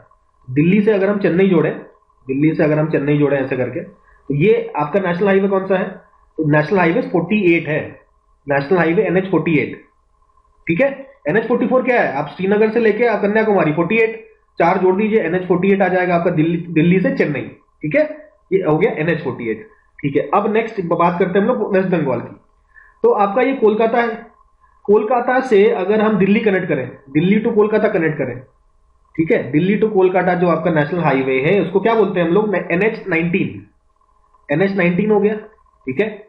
NH19 में अब यही आपका जो वेस्ट बंगाल का जो ईस्टर्न कोस्ट है, कोलकाता के आसपास वाला जो ईस्टर्न कोस्ट है, इससे हम लोग चेन्नई को जोड़ दें तो कौन सा हाईवे बनेगा, तो वो बन जाएगा NH16। NH16 याद रखिएगा आपका, जो जोड़ता है आपका वेस्ट बंगाल की ईस्टर्न कोस्ट को आप चेन्नई से जोड़ता है। ये आपका NH16 हो गया। NH19 देख लिया दिल्ली से जोड़ने वाला, NH16 16-19 आपका वेस्ट बंगाल से रिलेटेड है, याद रखिएगा, ठीक है। 27 और 44 भी हम लोगों ने देख लिया, 48 भी देख लिया है, ठीक है। अब क्या बचा, चलिए नेक्स्ट बात करते हैं नेशनल हाईवे 30 की। NH30 नेशनल हाईवे 30 आपका सितारगंज उत्तराखंड से लेके आपका इब्राहिमपट्टनम विजयवाड़ा में है, ठीक है। तो ये आपका यहाँ पे क्या है, सितारगंज उत्तराखंड में है। तो देखिए आप विजयवाड़ा के पास आपका इब्राहिमपट्टनम है, तो ये आपका नेशनल हाईवे 30 के बाद आता है 52 आपका थोड़ा सा शिफ्ट हो जाएगा इधर, तो यहाँ आपका संगरूर पंजाब में है, ठीक है। और ये आपका जाता है अंकोला कर्नाटका। ये पंजाब से आपका कर्नाटका वाला पूरा जो रास्ता है वो आपका नेशनल हाईवे नंबर 52 है, ठीक है। इसको याद, ये सारे याद रखना है, कुछ नहीं कर सकता इसका, ठीक है। नेशनल हाईवे 66 है, तो ये आपका मुंबई से लेकर कन्याकुमारी इंपॉर्टेंट हो जाता है ना, काफी लंबा रोड है कन्याकुमारी से मुंबई तक का, आपका नेशनल हाईवे 66। फिर बात करते हैं नेशनल नंबर 6, 66 के बाद सीधा आ गया 6, तो 66 आपका ऊपर से नीचे था, 6 आपका थोड़ा मतलब हॉरिजॉन्टल हो गया। क्या, हजीरा से कनेक्ट कर रहे हैं हम लोग, हजीरा इन गुजरात से कोलकाता कनेक्ट कर रहे हैं हम लोग 6 से, ठीक है, नेशनल हाईवे 6, ठीक है। अब ये यही ये जो हजीरा है इसको हम लोग पारादीप से कनेक्ट करेंगे नेक्स्ट वाले में, जो कि है 53, Hazira in Gujarat to Paradip port in Orissa. तो ये जो कनेक्शन है ये आपके गुजरात, महाराष्ट्र, छत्तीसगढ़, उड़ीसा से होते हुए जाता है, ये आपको मैप में दिख ही रहा होगा, पारादीप पोर्ट पे पहुंच जाता है ये national highway 53, Hazira to Paradip port, ठीक है। और इससे पहले वाला क्या था, हजीरा से कोलकाता, ये 6 है, नंबर 6। नेक्स्ट, तो भाई यही सारे इंपॉर्टेंट हमारे नेशनल हाईवे थे, ये सब याद रख लीजिए। चलिए चर्चा करते हैं रेलवे की। तो रेलवे की शुरुआत इंडिया में करी थी डलहौजी ने 1953 अप्रैल 16 में। मुंबई से थाने के बीच में उन्होंने ट्रेन चलवा दी थी। बोरी बंदर स्टेशन मुंबई से लेके थाने तक का जो डिस्टेंस है सबसे पहली बार ट्रैवल हुआ था इन 1853, ठीक है। इसके अलावा कोलकाता और रानीगंज के बाद में भी एक ट्रेन चलाया गया था। उसके बाद चेन्नई और अर्का नाम के बीच में भी एक रेल चलाया गया था। तो ये सबसे पहले स्टार्टिंग के कुछ रेलवेज थे। सबसे पहला तो याद रखेंगे हम लोग मुंबई से थाने के बीच में। अच्छा, इंडियन रेलवेज को महात्मा गांधी जी ने इंडियन रेल के बारे में कुछ कहा था, ठीक है। क्या कहा था, उन्होंने कहा था कि ये जो इंडियन रेलवेज है वो लोगों को जो डाइवर्स कल्चर के हैं, ठीक है, उनको साथ लाता है, ठीक है। अलग अलग लोग जो है अलग अलग रीजन में रहने वाले रेलवे में लेकिन साथ आके बैठते हैं, तो उसके वजह से फ्रीडम स्ट्रगल में काफी हेल्प मिली, ऐसा कहना था महात्मा गांधी का, ठीक है। तो इसके अलावा जो आपके रेलवे जो हमारे गेजेस होते हैं ना, गेजेस का मतलब होता है रेलवे ट्रैक में 2 लाइंस होते हैं, इनके बीच का डिस्टेंस मेजर कर रहे हैं, इनका डिस्टेंस मेजर कर रहे हैं, और ये अगर 1.676 मीटर का डिस्टेंस है तो इसको बोला जाता है ब्रॉड गेज, और अगर 1 मीटर का डिस्टेंस है तो उसको बोला जाता है मीटर गेज, और अगर आपका 0.762 मीटर का अगर डिस्टेंस इनके बीच का, तो ये जो डिस्टेंस दी है वो अगर 0.762 मीटर है तो उसे कहते हैं नैरो गेज, ठीक है। तो ये देखिए, ये तो दोनों गेज है लगभग ना के बराबर है, मोस्टली सारे आप ब्रॉड गेज के ही देखते हैं, ठीक है। और ये जो नैरो गेज कहां ज्यादा इस्तेमाल किया जाता है, हिली एरियाज में। हिली एरियाज में आप लोग देखेंगे नैरो गेज का इस्तेमाल ज्यादा हो रहा है, ठीक है। तो ये सारी बातें हम लोगों ने यहाँ पे की। इसके अलावा कुछ रेलवे टनल्स के बारे में बात करते हैं। देखिए आपका पीर पंजाल है ना, तो पीर पंजाल रेंज में आपका पीर पंजाल टनल है, जिसको बनिहाल काजीगंज रेलवे टनल भी बोलते हैं, जिसकी जो टोटल लेंथ है 11.2 किलोमीटर। इसके अलावा सबसे ज्यादा मतलब जो बड़ा रेलवे टनल है वो है T49 टनल। T49 टनल आपका is a part of Katra Banihal section of, देखिए USBRL क्या है, Udhampur Srinagar Baramulla rail link, USBRL का पार्ट है ये टनल T9। इंडिया का सबसे बड़ा टनल है, 12.75 किलोमीटर लंबा है। आपसे बोला जाए सबसे अगर लंबा टनल है कौन सा है तो वो आपका T49 टनल है। ऑब्वियसली ये सारी हम लोग रेलवे टनल्स की बात करते हैं, रेलवे की तो बात कर रहे हैं। इसके अलावा महाराष्ट्र में कई सारे टनल है आपके वेस्टर्न घाट से, जैसे कि सवारदे टनल, नाथुवाड़ी टनल, उसके बाद बारदेवाड़ी टनल और टीक टनल। तो टीक टनल, बारदेवाली, नाथुवाड़ी और सवारदे, ये सारे आपके महाराष्ट्र में रेलवे टनल से वेस्टर्न घाट को काटते हुए। तो ये कुछ रेलवे टनल्स की हम लोगों ने इंपॉर्टेंट बात कर ली है। तो देखिए रेलवे की कहानी आगे बढ़ाते हैं। देखिए 1853 में हमने देखा कि सबसे पहले हमारा रेलवे चला, ठीक है। इसके इसके बाद आपके मेन काम था आपके जो आपके प्रेसिडेंसी टाउन्स है, जैसे कि कोलकाता, मुंबई और चेन्नई, उस समय का मद्रास, तो इनको जोड़ने का काम मेनली हमारा किया 1871 में। 1871 तक आपके ये जो प्रेसिडेंसी जो टाउन्स है, 3 प्रेसिडेंसीज थे ना, बंगाल प्रेसिडेंसीज, आपका बॉम्बे प्रेसिडेंसी और मद्रास प्रेसिडेंसी, इन तीनों प्रेसिडेंस के ये आपके सबसे इंपॉर्टेंट शहर थे, कैपिटल्स थे, कोलकाता, मुंबई और चेन्नई। तो इसको कनेक्ट करना होगा ना, तो इसको कनेक्ट कर दिया गया था इन 1871, ठीक है। आजादी के बाद भी हम लोग रेलवे में काफी हम लोग तरक्की कर रहे हैं, धीरे धीरे रेलवे कनेक्शन बढ़ाते चले जा रहे हैं। तो सबसे ज्यादा आपका हाई डेंसिटी जो रीजन है, जहां सबसे ज्यादा रेलवे डेंसिटी है, रेलवे ट्रैक्स की डेंसिटी सबसे ज्यादा कहां पर है? आपका ऑब्वियसली प्लेन एरिया में रेलवे बनाना आसान है, इजी है। तो आपके जो प्लेन एरियाज में डेंसिटी ऑफ रेल नेटवर्क ज्यादा होगा। जबकि पहाड़ों की अगर बात करें तो पहाड़ों में obviously railway network western Ghats वगैरह बनाने में काफी कठिनाइयां आएंगी। तो प्लेन्स में हम देखते हैं कि भाई सबसे ज्यादा कंसंट्रेशन देखने को मिलता है, ठीक है। तो लार्जेस्ट लेंथ, सबसे ज्यादा रेल रूट्स आपके कौन से स्टेट में है? तो सबसे ज्यादा रेल रूट्स किसी प्लेन वाले स्टेट में ही होंगे। और सबसे बड़ा प्लेन का स्टेट कौन सा? यूपी है। तो उत्तर प्रदेश में सबसे ज्यादा रेलवे के रूट्स हम लोग देख सकते हैं। उसका रीजन आपको समझ में आ ही रहा होगा कि टोपोग्राफी हिली नहीं है, आसान है, तो रेल्स बनाना आसान है। और आपका पॉपुलेशन भी ज्यादा है, पॉपुलेशन डेंसिटी भी ज्यादा है, और इजी टू मेक क्योंकि ये प्लेन है, यानी कि आपका टोपोग्राफी प्लेन है ना। अगर प्लेन टोपोग्राफी होगा तो हमारा रेलवेज का जो ट्रैक्स बनाना काफी आसान होगा। इसलिए हम देखते हैं उत्तर प्रदेश में सबसे ज्यादा आपके रेल रूट्स देखने को आपको मिलेगा, ठीक है। अच्छा, डिफिकल्ट की बात करें तो एक बहुत ही डिफिकल्ट रेल रूट आपका था यहाँ पे, कर्नाटका और महाराष्ट्र के बीच में बनाया था, जिसका नाम वो है आपका कोंकण रेलवेज। तो आपसे कोंकण रेलवेज के बारे में कुछ कुछ चीजें हैं जो इंपॉर्टेंट है, हम ध्यान में रख सकते हैं। ये कब बना था? देखिए 1998 में बनकर तैयार हो गया था कोंकण रेलवेज। ये काफी बड़ा है, 760 किलोमीटर का लंबा रूट आप देख सकते हैं इन कोंकण रेलवेज।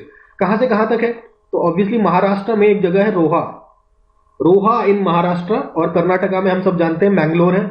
रोहा से मैंगलोरो को कनेक्ट करता है क्या? ये आपका कोंकण रेलवे 1998 में बना था, 760 किलोमीटर लंबा कोंकण रेलवे, ठीक है। कई सारे टनल्स हैं, कई सारे ब्रिजेस हैं, कई सारे नदियों को पार करता हुआ ये एक काफी एक अचीवमेंट है रेलवेज का, कोंकण रेलवेज। देखो ट्रेनों की बात करें तो ट्रेन आपके इलेक्ट्रिकल ट्रेन हो सकता है, ठीक है, इलेक्ट्रिक ट्रेन हो सकता है ना। इलेक्ट्रिक के अलावा आपका हमने देखा स्टीम ट्रेन भी होते थे पहले, स्टीम इंजन से चलने वाले ट्रेन होते थे, और आपका डीजल से चलने वाली ट्रेन भी है। तो देखिए डीजल लोकोमोटिव वर्क्स, डीएलडब्ल्यू हमारा कहां पे हमने बताया ना, 1961 में आपका डीएलडब्ल्यू बना था, और ये 1961 है, ये 1961 में डीएलडब्ल्यू बनता है। और ये कहां पर है आपका? वाराणसी में है, वाराणसी में आपका डीएलडब्ल्यू है, ठीक है। अच्छा, स्टीम इंजन की बात करते हैं। तो स्टीम इंजन का जो कोच, स्टीम इंजन बना कहां पे बनता था? जमशेदपुर में, जमशेदपुर में बन रहा था। तो कौन बनाएगा? टाटा ही बनाएगी। तो Tata engineering and corporation limited आपका बनाती थी steam engine, sorry Tata engine and company limited, ठीक है, TECL, Tata engineering and company limited जो था ये बनाती थी आपका स्टीम इंजन। अच्छा, इलेक्ट्रिकल इंजन कहां बनता है? तो इलेक्ट्रिकल इंजन ये सबसे इंपॉर्टेंट याद रखिए आपका Chittaranjan local locomotive works, Chittaranjan CITTARANJN, Chittaranjan locomotive work CLW। तो CLW आपका किधर है? चित्तरंजन में है। चित्तरंजन आपका बेसिकली वेस्ट बंगाल में पड़ता है। तो वेस्ट बंगाल में चित्तरंजन में याद रखिए आपके इलेक्ट्रिकल आपके इंजन बन रहा है। तो इलेक्ट्रिकल इंजन कहां बन रहा है?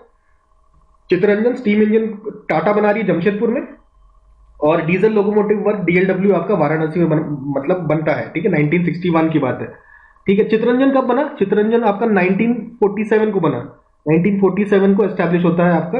ये बेसिकली आपका चित्तरंजन कहां पड़ता है? वेस्ट बंगाल और झारखंड जो है, वेस्ट बंगाल और झारखंड के बॉर्डर में पड़ेगा, ठीक है। दिस इज चित्तरंजन, ठीक है। DLW वाराणसी देख लिया हमने। अच्छा, अब ये जो हमारी रेलगाड़ी है, रेलगाड़ी के आपके ये तो पहिया, एक्सेल्स, ये सब होता है। इंजन हमने देख लिया, ठीक है। और ये होता है इसका वैगन। तो इसका कोच कह लीजिए, वैगन कह लीजिए, इसका कोच या वैगन ये कहां पे बनेगा? ये कहां पे बनता है, ठीक है।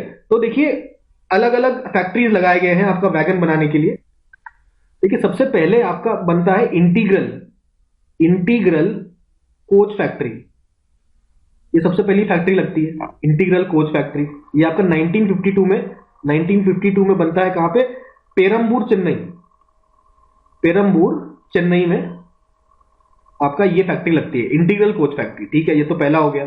इसके बाद हम लोग बात करते हैं आपका जो अभी सबसे इंपॉर्टेंट जो हमें याद रखना है वो है Kapurthala rail coach factory. Rail coach factory कहां है? पे कपूरथला। कपूरथला कहां पे है? Kapurthala is in Punjab. कपूरथला पंजाब में आपका ये रेल कोच फैक्ट्री बना है। ठीक है।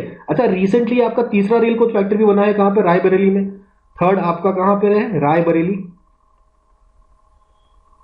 रायबरेली में आपका थर्ड फैक्ट्री लगा है। तो 3 फैक्ट्रीज की बात करी कोच की। भाई ये कोच वैगन कहां बन रहा है? इंटीग्रल कोच फैक्ट्री सबसे पहले Chennai Perambur, rail coach factory फिर कपूरथला, फिर आपका रायबरेली उत्तर प्रदेश में आपका तीसरी फैक्ट्री लगती है। तो ये आपका कोच बन गया। ठीक है। इंजन भी देख लिया हमने कहां कहां बनता है। अभी देखिए चक्के और एक्सेल्स की बात करते हैं।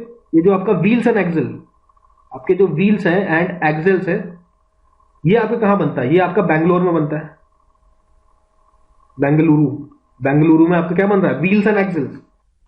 अच्छा, रेलवे में काम करने वाले स्टाफ है ना, रेलवे स्टाफ, रेलवे स्टाफ की ट्रेनिंग तो कहीं हो रही होगी ना। तो रेलवे स्टाफ आपका कॉलेज कहां पर है?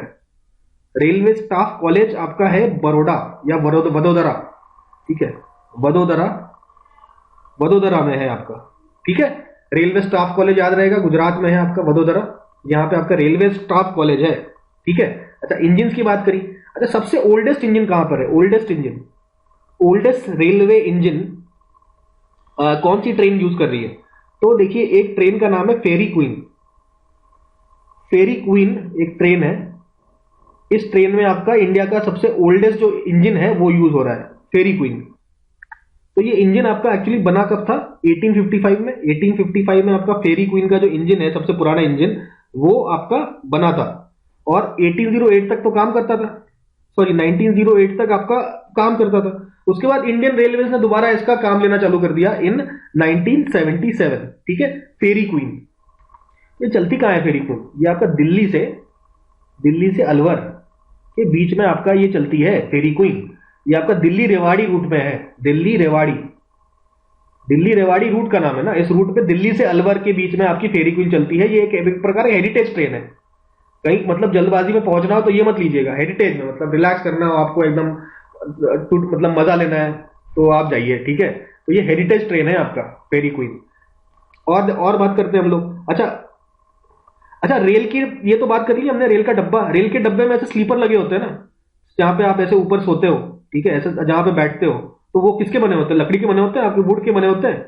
आपसे पूछेगा कौन सी लकड़ी के बने होते हैं, तो ये आपका साल ट्री, या दूसरा नाम इसको सखू ट्री भी बोलते हैं। सखू ट्री, सखू ट्री या साल ट्री से आपका बना हुआ होता है रेलवे कोच के आपके स्लीपर्स, स्लीपर्स बनते हैं, स्लीपर्स बनते हैं।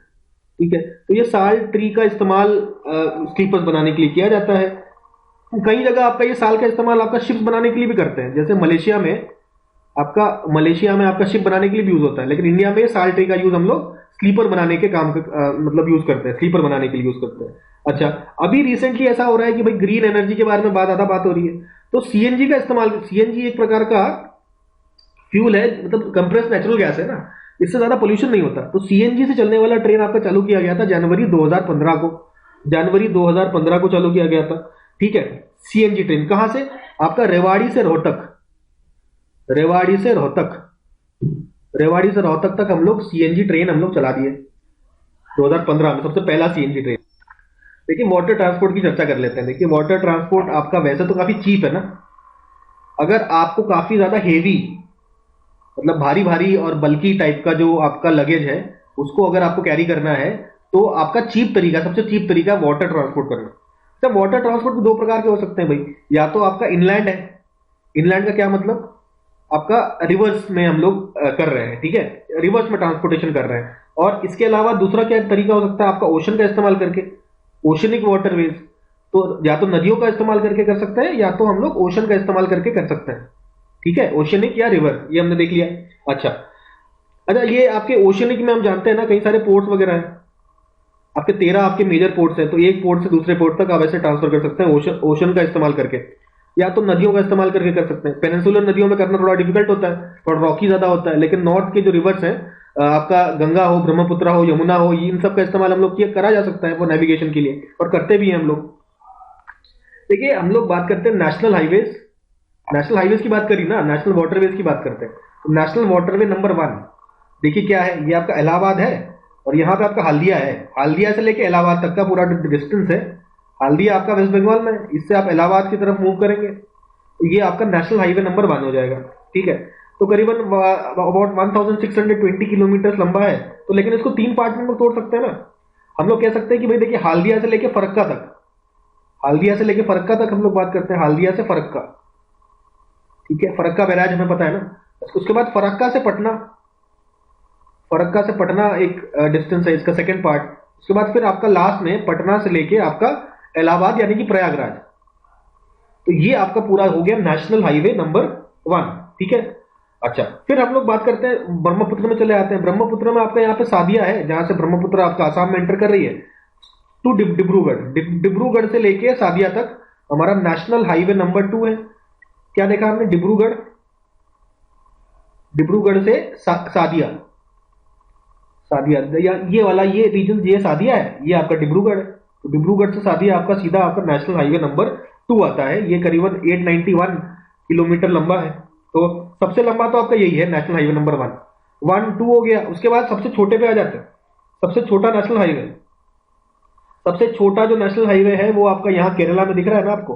तो केरला में आपका Kottapuram to Kollam national highway, national highway बार बार लिख रहा हूँ, नेशनल वाटरवे है ना, नेशनल वाटरवे, वाटरवे 3, ये आपका कहाँ है, कोट्टापुरम, कोट्टापुरम टू कोल्लम, कोट्टापुरम टू कोल्लम, ये आपका केरला में है। ये आपका 205 किलोमीटर का स्ट्रेच है, सबसे छोटा है। This is the smallest, this is the longest. National highway, national waterway number 1 highest है, और नेशनल वाटरवे नंबर 3 जो है सबसे छोटा है, केरला में है। सब समझ में आ रहा होगा। अच्छा नेशनल हाईवे नंबर 4 पे आते हैं। नेशनल हाईवे नंबर 4 पे हम लोग बात, फिर हाईवे बोल रहा हूँ, नेशनल वाटरवे नंबर 4, ये कहां से आपका, ये देखो पुडुचेरी है, पौंडीचेरी, पुडुचेरी या पौंडीचेरी, यहां से कई सारे कैनाल्स बने हुए हैं लाइन से। ये सारे कैनाल्स होते हुए आपका पुडुचेरी से ये आपका काकीनाडा, काकीनाडा आंध्र प्रदेश में है, और ये आपका पुडुचेरी, ये पुडुचेरी टू काकीनाडा ये आपका नेशनल वाटरवे नंबर 4 है। ठीक है, अच्छा तो ये पूरा हमने देख लिया। अच्छा अब यहाँ पे नेशनल वाटरवे नंबर 5 फाइनली हम लोग पहुंचते हैं। ये आपका महानदी है और ब्राह्मणी, आपका ब्राह्मणी रिवर है और महानदी रिवर है, इसके ऊपर आपके देखिए कैनाल्स बने हुए हैं, कैनाल्स बने हुए हैं। ये जो है this is national waterway number 5। तो आई होप ये पांचों नेशनल वाटरवे हम लोग को क्लियर हो गए, 1 2 3 4 5। देखिए ये आपका ये तो नेशनल वाटरवेज हमने डिस्कस कर लिए। एक उसके बाद एक एक्ट डिस्कस करेंगे। देखिए नेशनल वाटरवेज एक्ट ऑफ 2016 का ये एक्ट है। इस एक्ट ने कहा कि इंडिया में टोटल 111 वाटरवेज है, नेशनल वाटरवेज आपके 111 है। मेजर 5 हमने डिस्कस किए, टोटल 111 है। और अकॉर्डिंग टू दिस एक्ट इसको 106 और इंक्रीज करना है, मतलब 106 और बढ़ाना चाहते हैं। ठीक है, और टोटल जितना डिस्टेंस कवर करता है according to this act is how much, 20,275 kilometre और लंबा कर देना है। ठीक है, ये एक्ट के बारे में हम लोगों ने ये जानकारी ले ली। लंबा कर नहीं देना, इतना टोटल है अभी 111 नेशनल वाटरवे में आपको कितना 20,275 किलोमीटर लंबा आपका वाटरवेज मतलब है। इसको लंबा करेंगे हम लोग, 106 और बना देंगे। ठीक है, अभी करेंटली इतना है। आई होप ये बात तो समझ में आ गई होगी। नेशनल वाटरवे नंबर 1 कब बना था, 1986 को ये फॉर्म हुआ था, एनएच नेशनल वाटरवे नंबर 1। ठीक है, ये भी याद रख लीजिए। और इसकी लेंथ तो आपको याद है, ये 1620 किलोमीटर सबसे लंबा है आपका, दिस इज लॉन्गेस्ट, ये भी हम लोग जानते हैं। कुछ और बातें समझते हैं। देखिए अब देखिए national institute of inland shipping, inland shipping ये कहां पर है, national institute NIIS, national institute of inland shipping आपका है पटना में, पटना में। और ये एस्टैब्लिश हुआ था कब, आपका फरवरी 2004 को ये एस्टैब्लिश हुआ था, ये ध्यान में रखना है। National institute of inland shipping. India में टोटल शिपयार्ड्स कितने हैं, शिपयार्ड्स, ये तो हमने डिस्कस किया है वैसे, फिर से देख लीजिए। टोटल शिपयार्ड्स आपके 5 मेजर शिपयार्ड्स आप देख सकते हैं, ठीक है। सबसे पहला है आपका garden reach, garden reach shipyard. तो गार्डन रीच शिपयार्ड में आपका शिप बनता है और ये आपका कोलकाता में है, काफी फेमस है। करंट अफेयर्स में हर जगह आप देखेंगे गार्डन रीच का नाम है, garden reach ship builders, West Bengal में है। सेकेंड जो है that is Hindustan shipyard, Hindustan shipyard. Shipyard ये कहां पर है, ये आपका विशाखापट्टनम में है। विशाखापट्टनम एक मेजर पोर्ट भी है, ये भी हम जानते हैं। तो हिंदुस्तान शिपयार्ड भी आपका विशाखापट्टनम में है। कोलकाता भी मेजर पोर्ट है और विशाखापट्टनम भी मेजर पोर्ट है, यहाँ पे आपका शिपयार्ड भी है। इसके अलावा हम लोग देखते हैं कि आप ये ऑब्वियसली आंध्र प्रदेश में है, ये तो कोई बताने वाली बात है ही नहीं, ठीक है। इसके अलावा मैजगोंग डॉक, तीसरा है आपका मैजगोंग डॉक, मैजागोन डॉक, ये आप देखते रहते होंगे जितने भी हम लोग करंट अफेयर्स करते हैं। करंट अफेयर्स में जो डिफेंस वाले हैं उसमें हम लोग गार्डन रीच का नाम, मैजगोंग डॉक का नाम सुनते रहते हैं ना। तो ये मैजगोंग डॉक लिमिटेड आपका मुंबई में है, ये आपका तीसरा शिपयार्ड है जो हमने बात करी। और चौथा जो आपका शिपयार्ड है सबसे important, that is Cochin shipyard आपका केरला में है, कोचिन शिपयार्ड। तो ये 4 शिपयार्ड देख लिए। अच्छा, पोर्ट्स अगर देखें तो हमने देखा क्या, कोलकाता में भी एक है, ठीक है, विशाखापट्टनम में एक शिपयार्ड है आपका, मुंबई में एक शिपयार्ड है, और फाइनली कोचिन में भी है। ये कोची या कोचिन में भी आपका, ये 4 जगह पे आप देख सकते हैं शिपयार्ड्स इंडिया में है, ठीक है। अच्छा, एक आपका ऑर्गेनाइजेशन है shipyard corporation of India, SCI, shipyard corporation of India. ये आपका एस्टैब्लिश हुआ था 1961 में, ठीक है। National institute of inland shipping हमने देखा, ये आपका एस्टैब्लिश हुआ था 2004 में। 1961 में शिपिंग कॉर्पोरेशन ऑफ इंडिया आपका 1961 में एस्टैब्लिश हुआ था। तो ये कुछ बातें भी हम लोग ध्यान रख सकते हैं, ठीक है। आपसे मैं अगर बोलूं सेतु समुद्रम प्रोजेक्ट क्या है, सेतु समुद्रम प्रोजेक्ट क्या है, ये हम लोग जरा मैप में देखते हैं, ठीक है। ये आपका मैप है, यहाँ पे आपका गल्फ ऑफ मन्नार को कनेक्ट करता है आप पाक स्टेट से। तो पाक स्टेट और गल्फ ऑफ मन्नार को आपस में कनेक्ट करने के लिए एक मतलब प्रोजेक्ट कहा था कि ये प्रोजेक्ट बनना चाहिए, सेतु समुद्रम प्रोजेक्ट। लेकिन फिर बाद में इसका ये प्रपोजल मतलब विचाराधीन है, इस पर कुछ काम नहीं हुआ अभी भी, ठीक है। क्योंकि राम सेतु का रिलीजियस इंपॉर्टेंस है और रिलीजियस इंपॉर्टेंस का भी ध्यान रखना है, ठीक है। केवल हम पैसा भी नहीं कर सकते, तो भाई रिलीजियस इंपॉर्टेंस का नाम देखते, इंपॉर्टेंस को ध्यान रखते हुए सेतु समुद्रम को होल्ड में रख दिया गया है, ठीक है। एक एक करके पोर्ट की बात करते हैं। भाई Kolkata port is the only riverine port का क्या मतलब है कि ये जो पोर्ट है आपका रिवर के ऊपर है। ये जो पोर्ट आपका कोलकाता का पोर्ट है, यहाँ पे नदी आपकी आ रही है, गंगा नदी पे बना हुआ पोर्ट है ये। तो only riverine port in India is Kolkata port. अब कोलकाता पोर्ट से आपका 90 किलोमीटर के डिस्टेंस पर आपका हल्दिया पोर्ट भी है। तो इसको बोलते हैं ये एक आउटर पोर्ट है। किस प्रकार का पोर्ट है, it is outer port. Outer port क्या होता है, आउटर पोर्ट का मतलब ये है आपका कोस्ट से दूर है ये पोर्ट, कोस्ट से थोड़ी दूरी पर आपका ये पोर्ट प्रेजेंट है, तो इसको बोलते हैं हम लोग आउटर पोर्ट। और आउटर ऐसा नहीं शैलो वाटर में, डीप वाटर में ये पोर्ट है, तो इसलिए इसको आउटर पोर्ट बोला जाता है। तो Haldia is an outer port का एग्जांपल है इस हल्दिया, ठीक है। देखिए ये पारादीप पोर्ट आपका बना था 1962 में। तो जवाहरलाल नेहरू ने इसको इनॉग्रेट किया था 1962 में, ऑब्वियसली उसमें प्रधानमंत्री थे। आपका कौन सा रिवर है, महानदी रिवर के पास आपका ये बना हुआ है। दिस इज महानदी रिवर के पास बना हुआ, ऊपर नहीं है, तो रिवराइन पोर्ट नहीं है ये, ठीक है। आपका बे ऑफ बंगाल पे है ये, eastern coast of bay of Bengal में। अब उड़ीसा में आपका प्रेजेंट है आपका पारादीप पोर्ट। मेन काम क्या है इसका, भाई आपका आयरन एक्सपोर्ट करता है जापान, आयरन का एक्सपोर्ट करने, आयरन ओर का जो एक्सपोर्ट होता है जापान का वो मेनली आपका पारादीप पोर्ट से ही होता है। बात करते हैं विशाखापट्टनम पोर्ट की। विशाखापट्टनम पोर्ट की बात करें तो इट इज डीपेस्ट पोर्ट, सबसे ज्यादा डीपेस्ट अगर कोई पोर्ट है तो वो कौन सा है, विशाखापट्टनम पोर्ट। और ये क्या आर्टिफिशियल है, नेचुरल है, नेचुरल हार्बर है आपका, नेचुरल हार्बर है यहाँ पे। ये हम लोग याद रख सकते हैं विशाखापट्टनम के लिए इंपॉर्टेंट बात। अच्छा, विशाखापट्टनम की बात हो रही है, विशाखापट्टनम पोर्ट के बाद एक और पोर्ट है जो मेजर पोर्ट में नहीं आता है, उसका नाम है Machilipatnam port. Machilipatnam, MACHILI, Machilipatnam, PATNM। तो ये मछलीपट्टनम पोर्ट आप किधर है, आंध्रा में है, आंध्र प्रदेश में है, याद रखिएगा। चलिए अब ये 3 पोर्ट जो आसपास है आपके, इन सारे पोर्ट की बात करते हैं हम लोग। चेन्नई पोर्ट की बात करते हैं पहले, ठीक है। चेन्नई आपका सेकंड लार्जेस्ट पोर्ट है। लार्जेस्ट पोर्ट कौन सा है, मुंबई, जिसकी चर्चा करेंगे अभी। सेकंड लार्जेस्ट पोर्ट है, लेकिन लार्जेस्ट आर्टिफिशियल पोर्ट है, it is the largest artificial port, ठीक है, लार्जेस्ट आर्टिफिशियल पोर्ट और सेकंड लार्जेस्ट पोर्ट है आपका चेन्नई, ये हमें समझ में आ गया। अच्छा, आपका तूतीकोरिन भी आपका तमिलनाडु में ही है, आप देख रहे हैं ना। अच्छा, इसके बाद एन्नोर, एन्नोर इंपॉर्टेंट है, ये आपका ओनली कॉर्पोरेट पोर्ट, मतलब कंपनी है, एन्नोर पोर्ट को एज अ कंपनी रजिस्टर किया गया है, तो एज अ कंपनी इनकॉर्पोरेटेड है। तो अगर आपको बोलेंगे कि which is the incorporated port, तो आप कहेंगे एन्नोर पोर्ट इज इनकॉर्पोरेटेड, मतलब ये पोर्ट एक कंपनी लॉ के अंडर रजिस्टर्ड है, it is a company, Ennore port एक कंपनी है, ठीक है। अच्छा, अब बात करते हैं चेन्नई। चेन्नई में एक और इंपॉर्टेंट बात है, it is an open port, ठीक है। हमने आउटर पोर्ट देखा था ना, आउटर पोर्ट क्या होता है, Haldia is outer port. Outer port मतलब आपका ये जो कोस्ट है, कोस्ट से किसी दूरी पे हमारे ऐसे चिप्स लगे हुए हैं, ठीक है, डीप वाटर में। और यहाँ पे आपका मेन पोर्ट है, मेन पोर्ट आपका कौन सा था, कोलकाता पोर्ट, उसका सब्सिडियरी है ये। और इसमें आपके जो शिप्स हैं कोस्ट से काफी दूर लगे हुए हैं, ठीक है।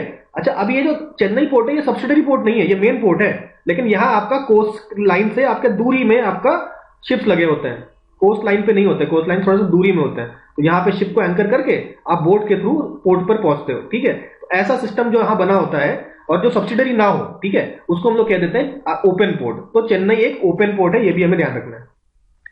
देखिए केरला में हमारा कोची पोर्ट है, हमें पता है। कोची पोर्ट के अलावा एक और पोर्ट है, आप देख रहे हैं एलेपी पोर्ट, एलेपी पोर्ट, क्या नाम है, ALLEPPEY, एलेपी पोर्ट भी आपका कोची पोर्ट के पास में ही, आपका केरला में ही है ये, तो कोची पोर्ट आपका केरला में ही, हमें पता चल गया।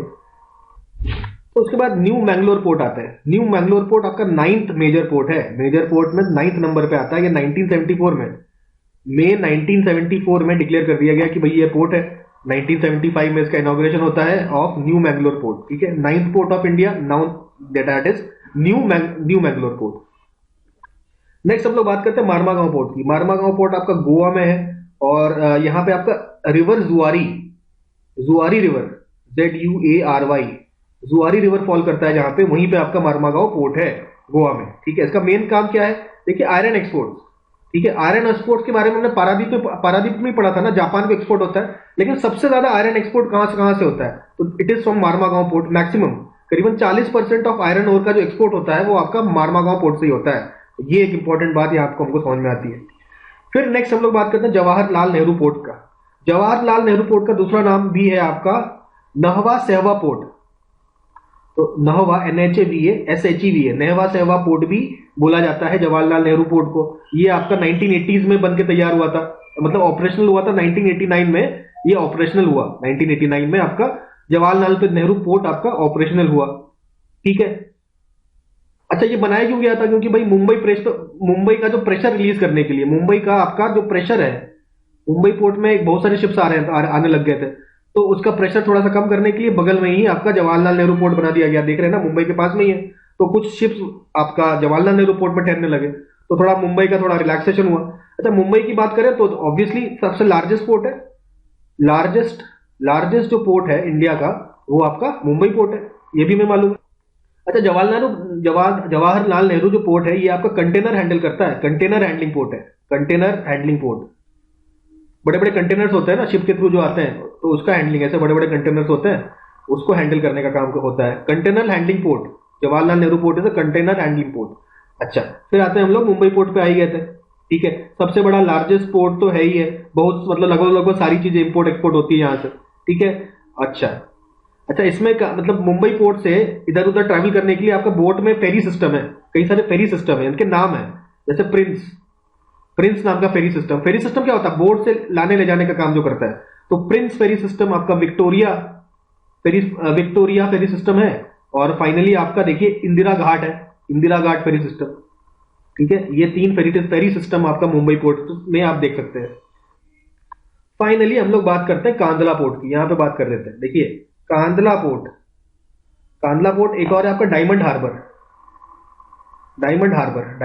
आपका कोलकाता के पास ही है, तो कांडला और डायमंड हार्बर ये आपके टाइडल पोर्ट है, ये आपके टाइडल पोर्ट से याद रखिएगा, ठीक है। टाइडल पोर्ट क्या होता है, टाइडल पोर्ट्स में आपका जो टाइड है हेल्प करता है आपका शिप को आपका पोर्ट में एंटर कराने के हेल्प करता है। ऐसे पोर्ट जहां टाइड की मदद से शिप एंटर होता है पोर्ट में, उसको हम लोग कहते हैं टाइडल पोर्ट्स। तो कांदला एंड दमन एंड दीव कह रहा हूं, diamond harbour, Kandla and diamond harbour are क्या, टाइडल पोर्ट्स, ये याद रखेंगे। गुजरात में एक और पोर्ट है, आप याद रखिए, गुजरात में एक मुंद्रा पोर्ट भी है। Where is the Mundra port? Mundra port is in Gujarat. अच्छा, हम लोग अब बात करते हैं एलएनजी टर्मिनल्स की। एलएनजी टर्मिनल्स, आपके एलएनजी टर्मिनल्स कहाँ कहाँ है? तो सबसे पहले तो हम लोग बात करते हैं दाहेज की। दाहेज, दाहेज आपका गुजरात में है, ठीक है। सेकंड सेकंड नंबर पे आपका आता है हजीरा। हजीरा का नाम अभी भी सुना ना आपने? आपका नेशनल हाईवे, कौन से नेशनल हाईवे हैं जो हजीरा से पास करते हैं, हजीरा से आते हैं, जो हमने पढ़े अभी? देखिए, ये नेशनल हाईवे 6 पढ़ा था हमने, हजीरा से कोलकाता, और उसके बाद नेशनल हाईवे हमने पढ़ा था 53, हजीरा से पारादीप। तो ये दो नेशनल हाईवे हमने पढ़े थे। तो हजीरा क्या है? LNG terminal. देखिए, हजीरा भी आपका गुजरात में है, तो हजीरा का इंपॉर्टेंस बताया आपका क्या, NH53 और NH6। NH6 आपका कोलकाता से जोड़ता है, NH53 आपका जोड़ता है पारादीप पोर्ट से। तो ये दूसरा आपका एलएनजी टर्मिनल है। तीसरा एलएनजी टर्मिनल कहां पर है? ये आपका कोची में है, ठीक है। ये आपका कोची में है, ये तो क्लियर हो गया भाई, तीसरा आपका कोची में है। चौथा चौथा जो एलएनजी टर्मिनल है आपका है दाभोल, DABHOL, दाभोल मध्य प्रदेश। ये आपका एलएनजी टर्मिनल फोर्थ का नंबर का एलएनजी टर्मिनल है। उसके बाद पांचवा इज इन पारादीप। पारादीप आपका उड़ीसा में है। तो कोची और पारादीप, ये दो आपके एलएनजी टर्मिनल्स भी है। इसके अलावा हमने दाहेज देखा, हजीरा देखा गुजरात में, और धाबोल कहां पे देखा हमने? धाबोल देखा हमने एमपी में। सॉरी, धाबोल हमने एमपी नहीं, ये महाराष्ट्र में है। महाराष्ट्र में हमने धाबोल देखा। दो आपके हमने देखे दाहेज और हजीरा गुजरात में। बाकी आपके दो पोर्ट्स हैं पारादीप और कोची। ये सारे एलएनजी टर्मिनल है। एलएनजी आपको पता है, लिक्विफाइड न्यूट्रन नेचुरल गैस को हम लोग एलएनजी भी बोलते हैं। अच्छा, शिपयार्ड में एक चीज मिस हो गई थी। देखिए, सबसे बड़ा शिपयार्ड कौन सा है? Cochin. Cochin is the largest shipyard. Largest shipyard कौन सा है? शिपयार्ड इज कोचीन, ठीक है। ये तो बात होगी शिपयार्ड की। शिपयार्ड में आपके आपके बनते हैं शिप, ठीक है। तो शिप टूटते कहां पे हैं? तो आपका लार्जेस्ट शिप ब्रेकिंग यार्ड है अलंग में, ALANG, अलंग में। यहां पे क्या हो रहा है? शिप ब्रेक हो रहा है। शिप ब्रेकिंग यार्ड, सबसे बड़ा आपका शिप ब्रेकिंग यार्ड किधर है? अलंग। कहां है ये अलंग? आपका भावनगर डिस्ट्रिक्ट, आपका भावनगर डिस्ट्रिक्ट इन गुजरात।